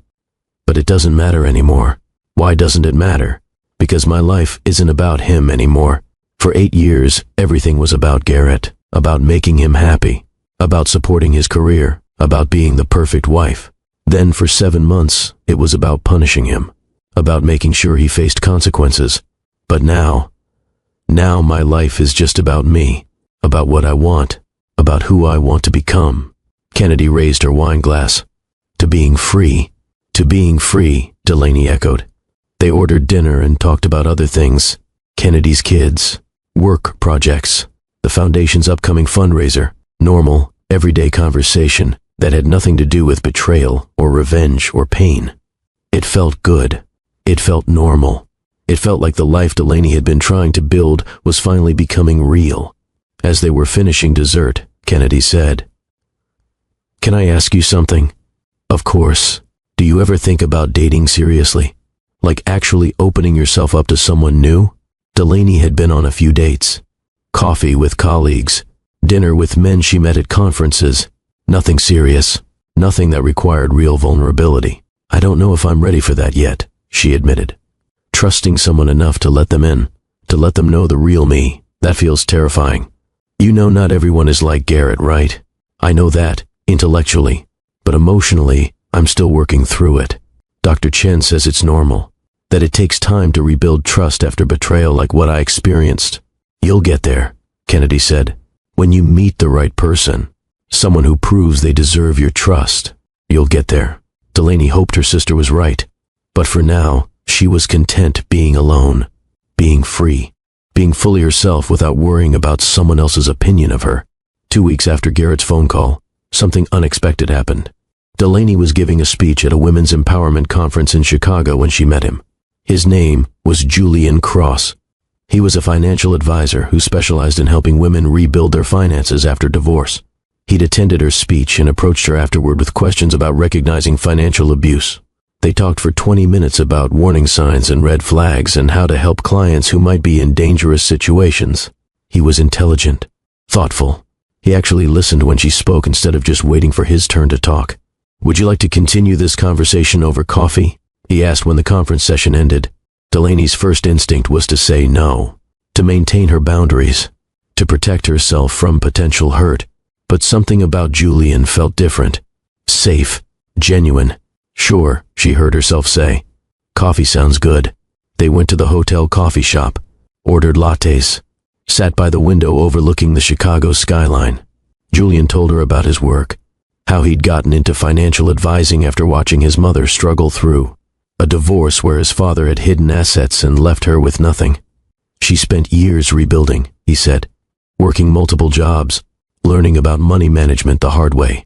I decided I wanted to help other women avoid what she went through." Delaney found herself telling him her story, not the sanitized version she gave in speeches, the real story, the pain, the betrayal, the decision to report Garrett, the complicated feelings about his imprisonment. Julian listened, really listened, didn't interrupt, didn't judge, just nodded and let her talk. When she finished, he said, "You're incredibly brave. What you did, standing up to someone who hurt you, making sure he faced consequences. Even though it made your life harder, that takes real courage. Most people call it revenge. Most people don't understand the difference between revenge and justice." They talked for 3 hours, about work, about life, about recovery and rebuilding and what it meant to start over. When the coffee shop closed, they moved to the hotel bar and kept talking. At midnight, Julian walked her to her hotel room door. "I'd like to see you again," he said, "if you're open to that. I know you're in a different city, but I travel a lot for work. Maybe we could meet up sometime." Delaney looked at him. This kind man who'd listened to her story without judgment, who understood her work, who seemed genuinely interested in her as a person. "I'd like that," she said, "but I need to be honest with you. I'm not ready for anything serious. I'm still working through a lot of stuff from my marriage. I don't know if I can be what someone needs right now." "I'm not asking you to be anything other than yourself," Julian said. "How about we start with friendship? See where it goes. No pressure, no expectations." "That sounds perfect." They exchanged numbers, promised to stay in touch, said goodnight. Delaney went to her room and sat on the bed feeling something she hadn't felt in years. Hope. Not the desperate hope she'd clung to during her marriage, hoping Garrett would change, but genuine hope that maybe, someday, she could trust someone again. Over the next 3 months, Delaney and Julian became friends. They texted regularly, called each other a few times a week, met up when their work travel overlapped. It was easy, comfortable, no games, no drama, just 2 people enjoying each other's company. Julian never pushed for more, never demanded explanations or emotional labor. He just showed up, consistently, reliably, being exactly who he said he was. Slowly, carefully, Delaney started to trust him. They had their first real date 4 months after meeting. Dinner in San Francisco where they were both attending another conference. Nothing fancy. A small Italian restaurant in North Beach. Wine and pasta and conversation that flowed naturally. At the end of the night, Julian walked her back to her hotel. "Can I kiss you?" he asked. Delaney's heart raced. It had been over a year since she'd kissed anyone, since she'd let anyone that close. "Yes," she said. It was gentle, sweet, nothing demanding or possessive, just a soft kiss that felt like a promise of more to come. When they pulled apart, Julian smiled. "I've wanted to do that for months. Why didn't you?" "Because you weren't ready, and I was willing to wait until you were." Something in Delaney's chest cracked open. This man had waited, had been patient, had let her heal at her own pace without pressure or ultimatums. Stay with me tonight, she said. Just stay. I don't want to be alone. They went to her room, got ready for bed like it was the most natural thing in the world, climbed under the covers and just held each other. Delaney fell asleep in Julian's arms, feeling safer than she had in years. Now, if you're watching this story and finding hope in Delaney's journey, I need you to do something. Hit that like button right now. Subscribe to this channel if you haven't already, because Mr. Hearthline brings you stories like this every single week. Stories about people who faced the worst and found their way through. Drop a comment telling me where you're watching from, or just type, "I'm with you, Mr. Hearthline," and share this video with someone who needs to hear it. Someone who's going through betrayal, someone who thinks they'll never heal. Show them that healing is possible, that happiness is possible, that love can come again. 6 months after meeting Julian, Delaney's life looked completely different than it had a year ago. Her foundation was thriving. Her blog had over 200,000 followers. She'd published a book about financial abuse that had become a bestseller. She was speaking at conferences around the country. And she was in love. Really, truly in love. Not the desperate, clinging love she'd felt for Garrett, but healthy love, partnership love, the kind of love that made her better instead of smaller. Julian had moved to her city 3 months ago. They'd gotten an apartment together, were building a life together. It was terrifying and wonderful and nothing like her marriage had been. Kennedy came over for dinner one Friday night, looked around the apartment Delaney shared with Julian, saw the photos on the walls, the shared bookshelf, the life they were creating. "You look happy," Kennedy said, while Julian was in the kitchen making drinks. "Really happy." "I am," Delaney admitted. "I didn't think I could be. After everything with Garrett, I thought I was too broken to ever trust anyone again. But you did. You trusted Julian. Eventually, it took time, and he was patient. He never pushed, never demanded, just showed up consistently and proved he was who he said he was. That's what real love looks like," Kennedy said. "Not the grand gestures or the dramatic declarations, just consistent, reliable presence." Julian came back with drinks. The three of them sat on the couch talking and laughing. At one point, Julian put his arm around Delaney and she leaned into him naturally, comfortably, without fear. Kennedy caught her eye and smiled. Delaney smiled back, because this was what she deserved. This peace, this joy, this partnership built on honesty and respect. Later that night, after Kennedy left, Delaney and Julian were getting ready for bed. "Can I tell you something?" Julian said. "Always. I love you. I know we've only been together 6 months, and I know you're still healing from everything that happened with your ex, but I love you. And I wanted you to know." Delaney's heart swelled. For so long, those words had been weapons Garrett used to manipulate her. "I love you, but you need to change. I love you, but you're not enough. I love you, but I want someone else." But when Julian said it, it felt different. It felt like a gift, not a demand. "I love you too," she said. "And I'm not scared to say it, because you've shown me what real love looks like." They held each other that night, talked about the future, about dreams and plans and the life they wanted to build together. It felt possible. It felt real. 1 year after Garrett's sentencing, Delaney got a letter from Becca. It arrived at her office in a plain envelope. No return address, just Delaney's name and the office address written in shaky handwriting. She almost threw it away without opening it. Almost decided she didn't need to hear whatever Becca had to say. But curiosity won. Inside was a single page, handwritten, barely legible. "Delaney, I know I have no right to contact you. I know you probably hate me, but I needed to tell you that I'm sorry. Really, truly sorry. What I did was unforgivable. I destroyed your marriage. I betrayed your trust. I hurt you in ways I didn't fully understand until I experienced betrayal myself. My boyfriend, the one I dated after Garrett went to prison, cheated on me, left me for someone else. And when it happened, when I felt that pain, I finally understood what I'd done to you. The way it feels when someone you trust destroys you. I'm so sorry. I'm not asking for forgiveness. I don't deserve it. I just wanted you to know that I understand now, and that I'm working on becoming a better person. A person who doesn't hurt others. A person who actually has integrity. I've started going to therapy, working through why I made the choices I made, trying to understand why I thought it was okay to destroy someone else's life for my own gratification. It's hard work, but I'm doing it. I saw that you wrote a book, that you started a foundation, that you're helping other women. I'm glad. I'm glad you turned your pain into something meaningful. I'm glad you didn't let what Garrett and I did destroy you. You deserved better than both of us. I hope you found it. Becca.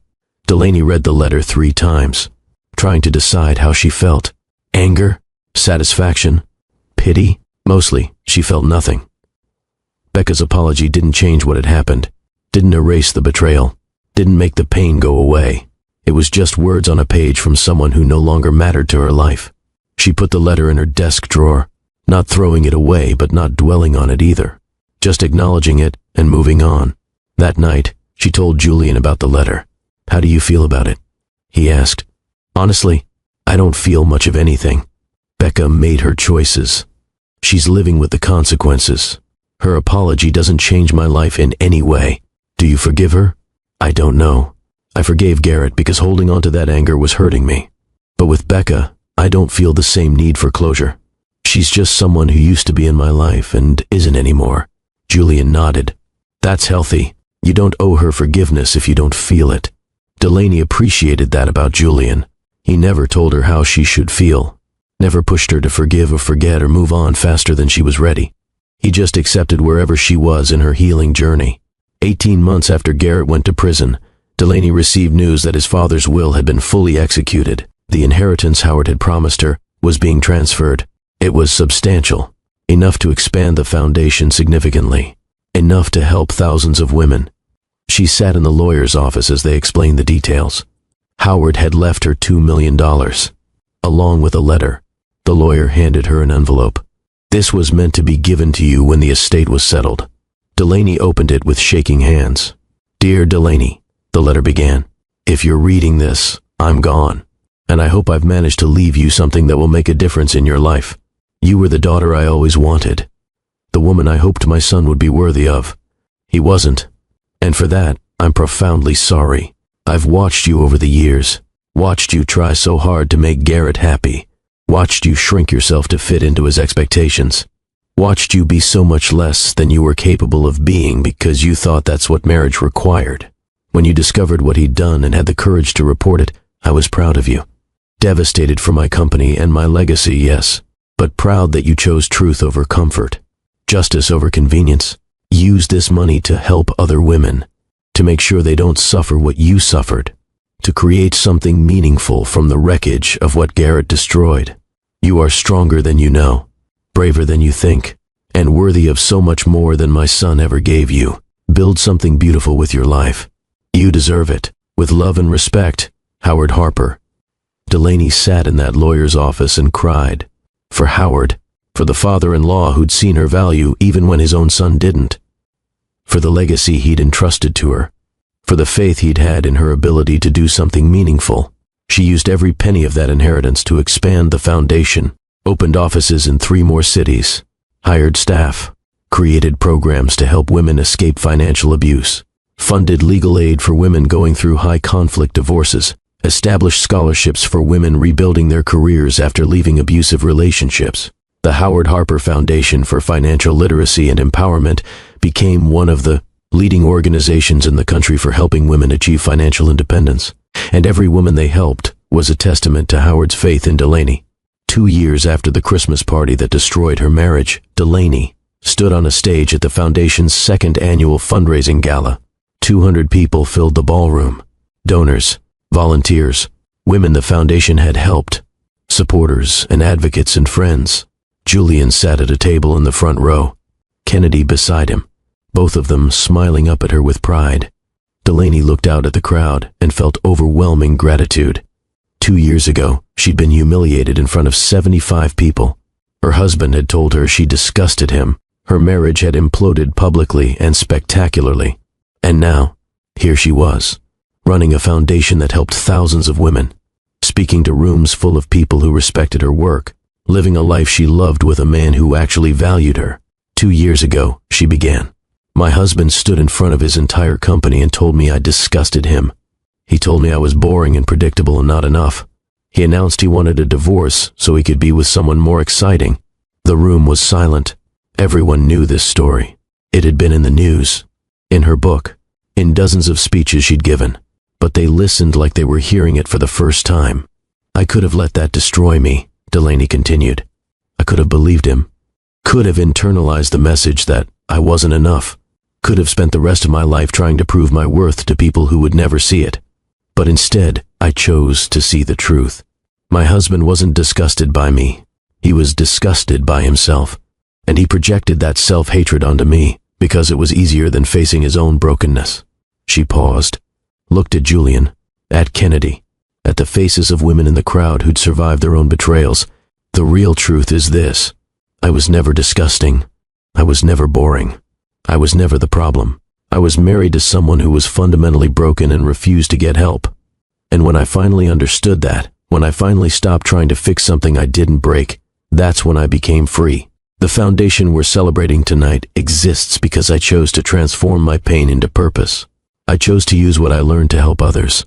I chose to believe that my suffering could mean something if I made it mean something. She talked about the foundation's work, the women they'd helped, the lives they'd changed, the futures they'd made possible. We've helped over 3,000 women in the past 2 years, she said. 3,000 women who were trapped in financially abusive relationships, who didn't know how to escape, who thought they were alone. We taught them how to recognize red flags, how to document abuse, how to protect their assets, how to build independent financial lives, how to believe they deserved better. And every single one of those women is a testament to the fact that betrayal doesn't have to be the end of your story. It can be the beginning of something better. The room erupted in applause. Delaney felt tears on her cheeks, but she was smiling, really smiling. The genuine smile of someone who'd found joy on the other side of pain. After the gala, after the donors had left and the venue was empty, Delaney sat with Julian and Kennedy at the bar. I'm so proud of you, Kennedy said. Look at what you've built. Look at who you've become. I couldn't have done it without you, Delaney said. You were there from the beginning.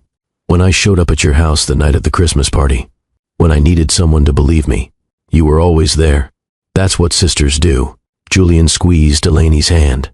You're remarkable. You know that, right? What you've accomplished in 2 years, the lives you've changed, it's incredible. It feels good, Delaney admitted, knowing that something good came from all that pain.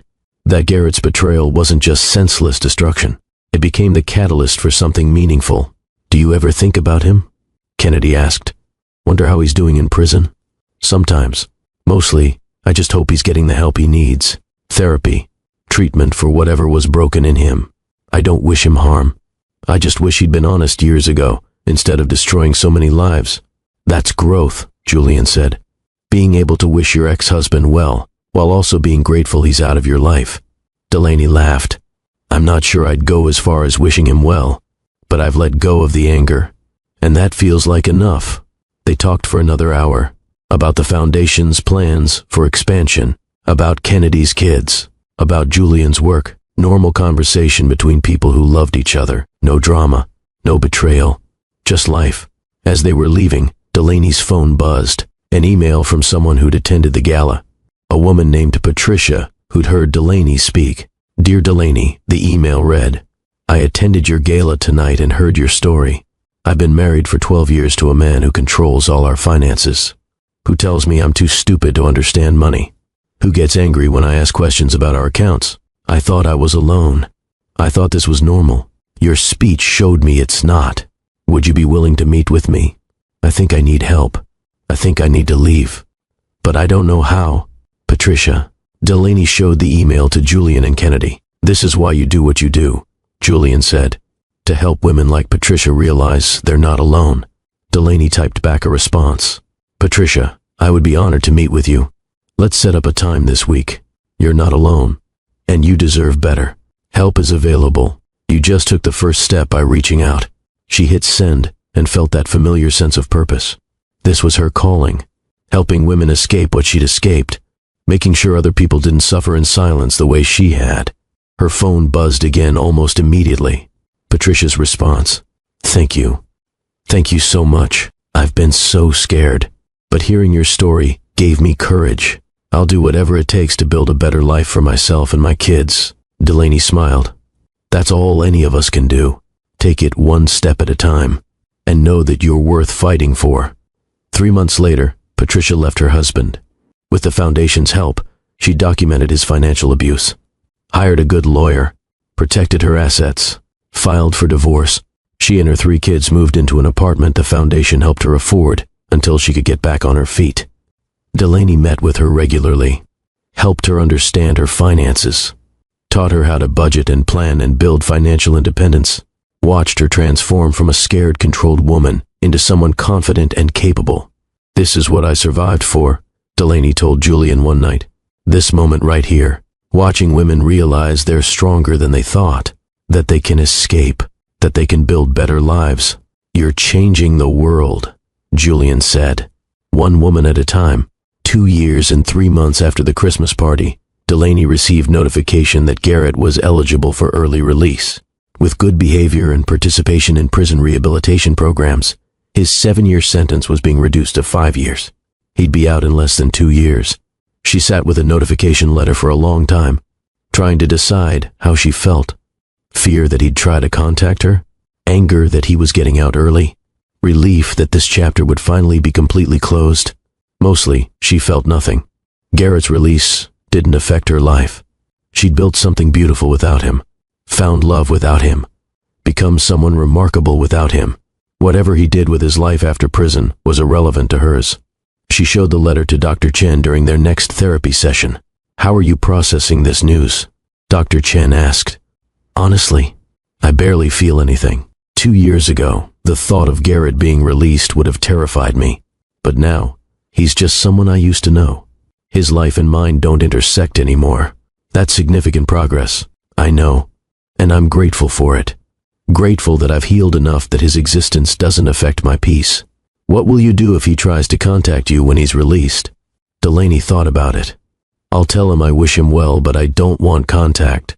I'll maintain my boundaries, and I'll trust that I'm strong enough to enforce them. You are strong enough. You've proven that over and over again. That night, Delaney told Julian about Garrett's early release. Are you okay with that? Julian asked. I think so. It doesn't change anything for me. My life is here, with you, with the foundation, with the work I'm doing. Garrett is just part of my past. Julian pulled her close. I'm here. Whatever you need. However you need to process this. I'm here. I know. And that makes all the difference. They held each other that night. Delaney felt grateful. Not for what Garrett had done, but for what she'd become in spite of it. For the strength she'd found, for the love she'd discovered, for the life she'd built from the ashes of her marriage. 2 years and 6 months after the Christmas party, Delaney was invited to speak at a national conference on domestic abuse. 1,500 people, live-streamed to thousands more online, the biggest platform she'd ever had. She stood backstage waiting to go on and thought about the journey. From the woman who smiled while being humiliated, to the woman who was about to address 1,500 people about surviving betrayal. Julian squeezed her hand. You're going to be amazing. What if I mess up? What if I freeze? Then you'll recover and keep going. Because that's who you are now. Someone who gets knocked down and gets back up. The MC introduced her. Delaney Harper Morrison, founder of the Howard Harper Foundation, best-selling author, and survivor of financial abuse and betrayal. Delaney walked onto the stage. The lights were bright. The crowd was massive. For a moment, she felt that old fear. The fear of not being enough, of people judging her, of being found lacking. Then she looked out at the sea of faces, saw women who'd survived their own betrayals, saw advocates and lawyers and therapists who spent their lives helping others, saw her sister Kennedy in the third row, smiling and giving her a thumbs up. She took a breath and began. My name is Delaney Harper Morrison. And 2.5 years ago, my husband stood in front of 75 people at a Christmas party and told me I disgusted him. The room was silent. He said I'd disgusted him since the day we met, that being married to me had been torture, that he wanted a divorce so he could be with someone more exciting, someone who wasn't boring and predictable and pathetically desperate for his approval. She paused. Let the weight of those words settle on the audience. I could tell you that I immediately recognized this as abuse. That I instantly understood he was projecting his own self-hatred onto me. that I walked away with my head held high, knowing my worth. But that would be a lie. The truth is, I believed him. For those first few horrible moments, I believed that everything he said was true, that I was disgusting, that I was boring, that I was the problem. Women in the audience nodded. They understood. They'd been there. And that's what abuse does, Delaney continued. It makes you believe lies about yourself. It makes you internalize someone else's brokenness as your own failure. It makes you think that if you could just be different, be better, be more, then everything would be okay. But here's what I learned, and here's what I need every person in this room to understand. You are not responsible for someone else's decision to abuse you. Their betrayal is not your fault. Their lies are not your truth. Their damage is not yours to carry. The room erupted in applause. Delaney felt tears on her cheeks, but kept talking.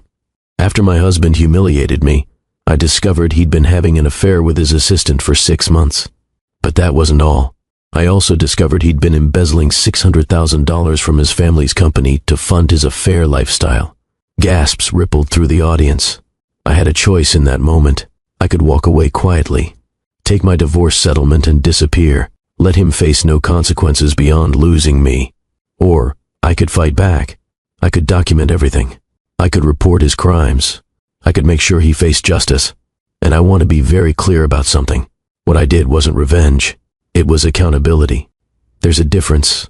She talked about the months of investigation, the decision to report Garrett, the arrest and trial and sentencing, the public scrutiny and judgment, the hard work of rebuilding her life.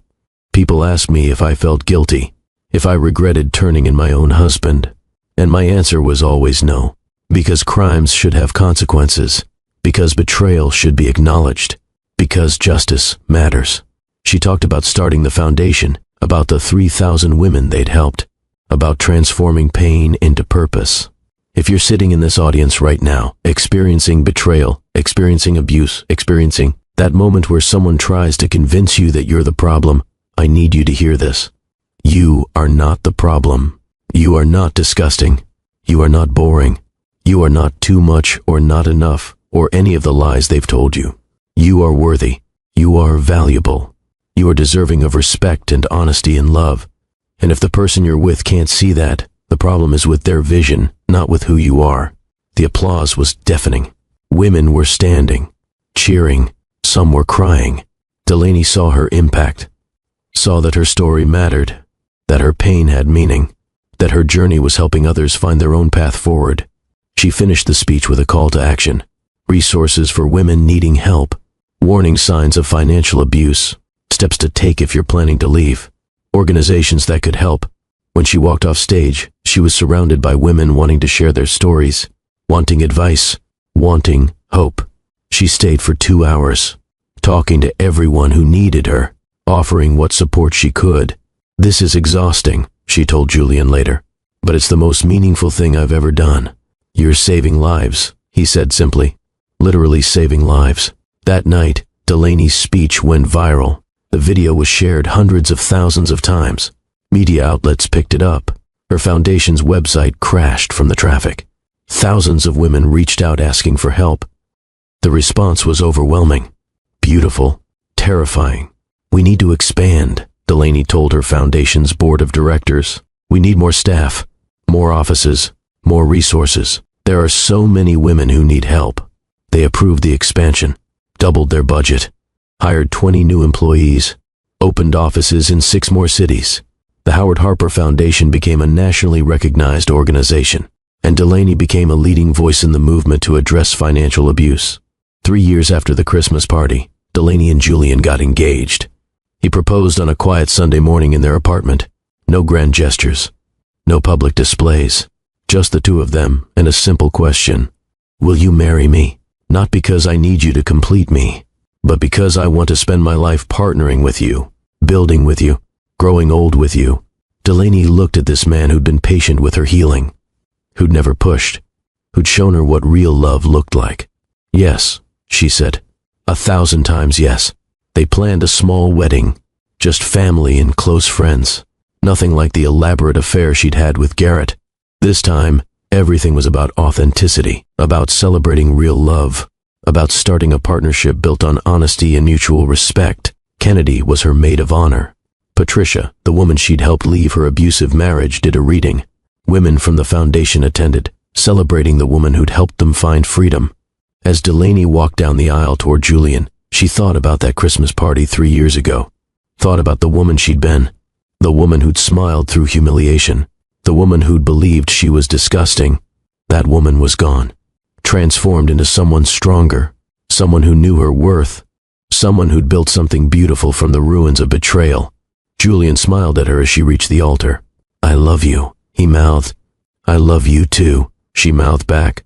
And this time, those words meant something real. Something healthy. Something that would last. Now, before I tell you how this story ends, before I share the final lesson Delaney learned, I need you to do something. If this story has moved you, if it's given you hope, if it's shown you that healing is possible, hit that subscribe button right now. Ring the bell so you never miss a story. Drop a comment telling me where you're watching from, or just type, "I'm with you, Mr. Hearthline." Share this video with someone who needs to hear it. Someone who's going through betrayal. Someone who thinks they'll never heal. Show them that transformation is possible. That love can come again. That the ending can be better than anything they imagined. 4 years after the Christmas party, Delaney got a phone call she never expected. It was from Garrett. He'd been released from prison 6 months earlier. This was his first attempt to contact her. She almost didn't answer. Almost let it go to voicemail. But something made her pick up. "Hello, Delaney. It's Garrett. I know you probably don't want to talk to me. I know I don't have the right to call you, but I wanted to." He paused. "I wanted to tell you I saw your TED Talk." Delaney had given a TED Talk 2 months ago. It had gotten 12 million views. It had been about transforming betrayal into purpose. "Okay," she said carefully. "You were incredible. The woman on that stage, that's who you always were, but I was too broken to see it. I tried to make you smaller so I could feel bigger. And I'm sorry. I'm so incredibly sorry." Delaney sat down. This was different from the phone call from prison. This felt more genuine, more raw. "What do you want, Garrett?" "I don't want anything. I just wanted you to know that I'm getting help. Real help. Therapy. Treatment for the addiction issues I never admitted I had. Working on becoming someone who doesn't hurt people." "That's good. I'm glad you're getting help. I also wanted to tell you that you were right about everything. The affair wasn't about you being boring. The embezzlement wasn't about needing money. It was all about me being broken and refusing to face it. I know. And what you've built, the foundation, the book, the lives you've changed, that's remarkable. You took the worst thing that ever happened to you and made it mean something. I admire that." Delaney felt something shift. Not forgiveness exactly, but a recognition that Garrett was finally taking responsibility, finally doing the work to become better. "I hope you continue to heal," she said. "I hope you find peace. But Garrett, I need you to know that we're done. Completely done. I'm married now. I have a life I love. And you're not part of it. I know. I'm not asking to be. I just wanted to tell you I'm sorry, and that I'm proud of who you've become, even though I have no right to be proud. Even though I almost destroyed you. You didn't destroy me. You revealed who I really was, and for that, in a weird way, I'm grateful." After they hung up, Delaney sat for a long time thinking about the conversation. Garrett sounded different. Healthier, like he was actually doing the work to change. She hoped he was. Not for her sake, but for his, and for anyone else who might come into his life. Julian came home and found her sitting quietly. "You okay?" he asked. Garrett called. And he apologized. Really apologized. Said he's getting help. Acknowledged that what he did was about his brokenness, not my inadequacy. "How do you feel about that?" Delaney thought about it. Relieved, I think. For years, part of me wondered if maybe he was right. Maybe I was boring. Maybe I was disgusting. But hearing him admit that it was never about me, that helps. "You were never any of those things," Julian said. "You were just married to someone who couldn't see your value." I know that now. But it's nice to hear him admit it. They held each other that evening. Delaney felt the last piece of her healing click into place. She'd forgiven Garrett, not because he deserved it, but because she deserved peace. And now, hearing him take responsibility, She finally had complete closure. 5 years after the Christmas party, Delaney stood in the Foundation's headquarters looking at a map on the wall. Red pins marked every city where they had an office. Blue pins marked cities where they'd helped women escape abuse. The map was covered in pins. Thousands of them. "We've helped over 20,000 women," her director of operations told her. 20,000 women who are now financially independent, who've escaped abusive situations, who are building better lives. 20,000. Delaney felt the weight and wonder of that number. "Every single one of those women is a testament to your courage," the director continued. "You could have walked away quietly 5 years ago, but you chose to fight, and because of that choice, 20,000 women have better lives." Delaney thought about that woman at the Christmas party, the woman who'd smiled while being humiliated, who'd believed, even for a moment, that she was disgusting. That woman had become this woman, the founder of a national organization, a best-selling author, a sought-after speaker, a happily married woman, someone who transformed pain into purpose. And that transformation hadn't happened overnight. It had taken 5 years of hard work, 5 years of therapy and healing and choosing growth over bitterness, 5 years of helping others while helping herself. But it had been worth it. Every difficult moment, every painful memory, every step of the journey, it had all been worth it to get here. That evening, Delaney spoke at a fundraising dinner for the Foundation. She told her story one more time, but this time, she added something new. 5 years ago tonight, she said, I was at a Christmas party when my husband told me I disgusted him. And I want to tell you what I've learned in the 5 years since that moment. The audience leaned forward. I've learned that betrayal doesn't define you. How you respond to it does. I've learned that the worst moments of your life can become the catalyst for your greatest transformation. I've learned that forgiveness isn't about the person who hurt you. It's about freeing yourself from the prison of hatred. I've learned that real love doesn't make you smaller. It makes you more fully yourself. I've learned that pain can have purpose if you choose to give it purpose. And most importantly, I've learned that you are not what someone else says about you. You are who you choose to become.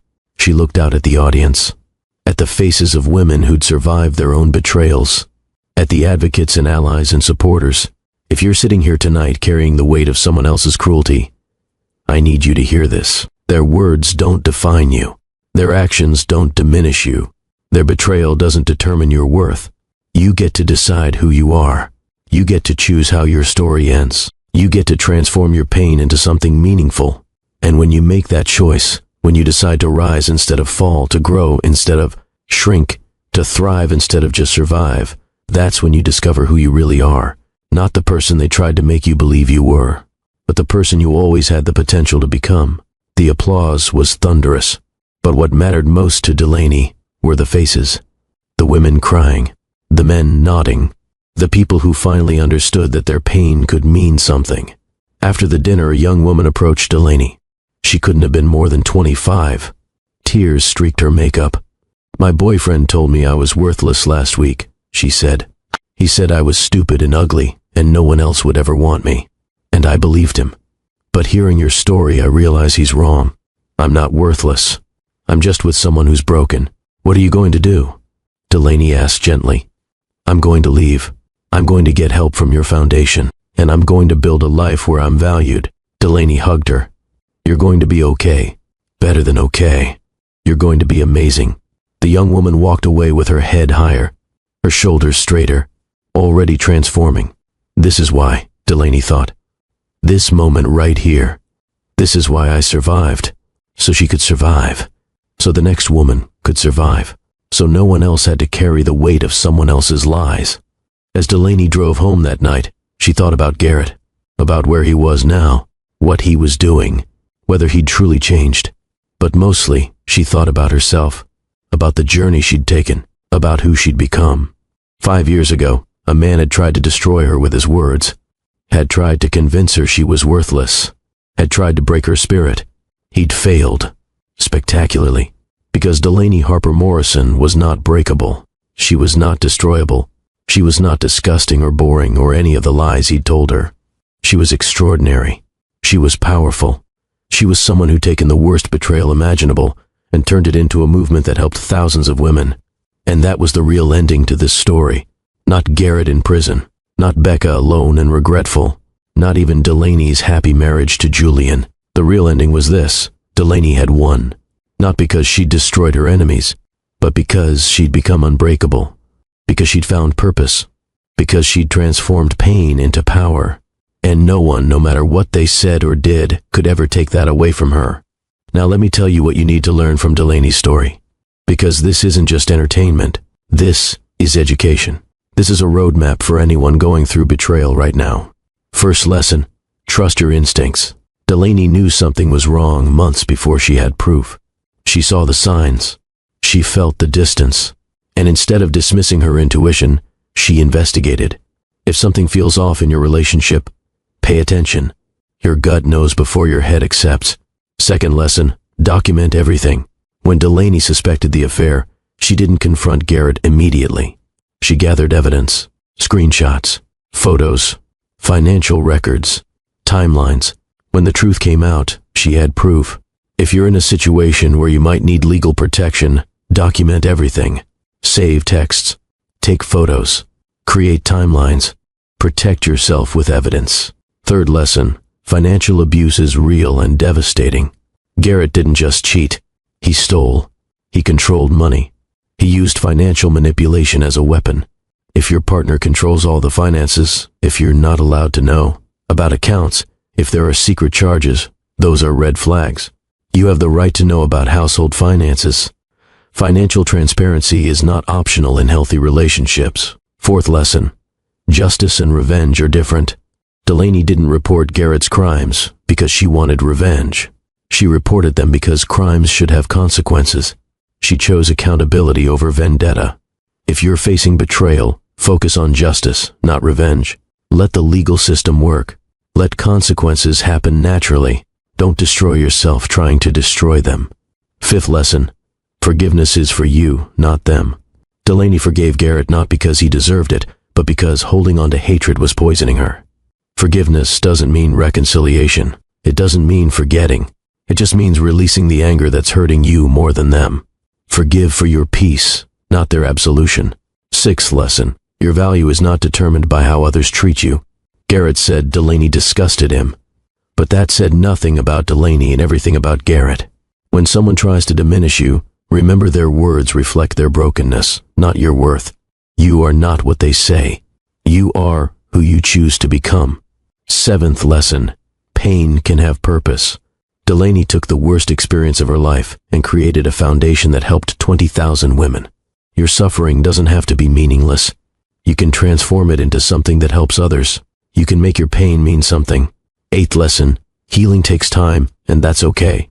This wasn't a 6-month journey. It took Delaney 5 years to fully heal. 5 years of therapy and hard work and choosing growth. Don't rush your healing.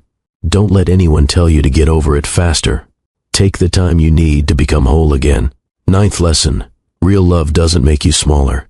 Garrett wanted Delaney to shrink so he could feel bigger. Julian wanted her to be fully herself. Real love celebrates you. Real love supports your growth. Real love doesn't demand you become less so they can be more.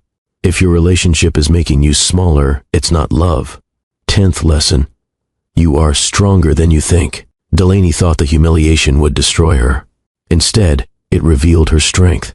You have more resilience than you know, more courage than you've shown, more power than you've tapped into. When life tests you, you'll discover reserves of strength you didn't know existed. If you're watching this right now and you're going through betrayal, I need you to know something. You will survive this. It doesn't feel like it right now. The pain feels unbearable. The humiliation feels permanent. The betrayal feels fatal. But you will survive. And if you choose to, you'll do more than survive. You'll thrive. You'll become someone stronger, someone wiser, someone who knows their worth and demands respect, someone who doesn't settle for crumbs when they deserve the whole feast, someone remarkable. But you have to make that choice. You have to choose growth over bitterness. You have to choose healing over hatred. You have to choose to rise instead of fall. And when you make that choice, when you decide that betrayal won't define you, that's when the transformation begins. That's when you discover who you really are, not the person they tried to convince you that you were, but the person you were always meant to become. Right now, I need you to do something. If this story has impacted you, If it's given you hope or clarity or strength, don't keep it to yourself. Hit that subscribe button, smash that like button, share this video with someone who needs to hear it. Comment below where you're watching from. Tell me your story. Let me know you're not alone. Type "I'm with you, Mr. Hearthline," and let's build a community of people who believe in transformation, who believe in second chances, who believe that the ending can be better than the beginning.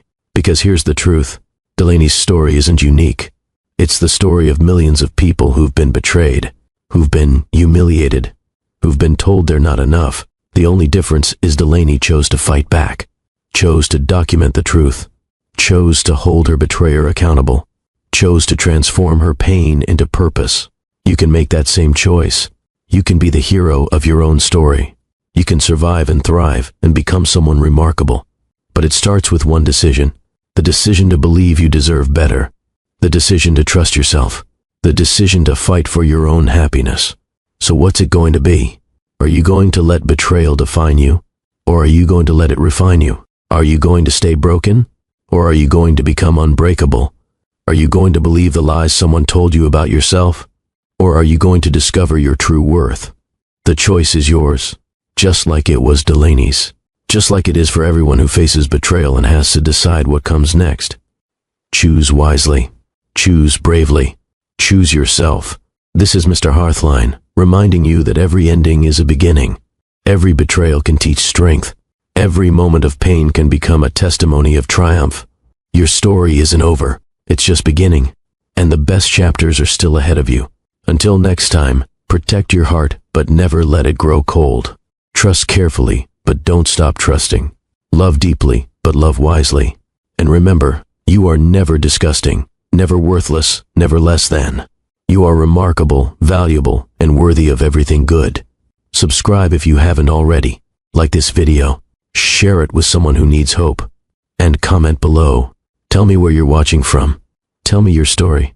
Or just type "I'm with you, Mr. Hearthline," so I know you're part of this community. I'll see you in the next story. Until then, keep rising, keep growing, keep becoming who you were always meant to be. Because you, just like Delaney, are capable of extraordinary things.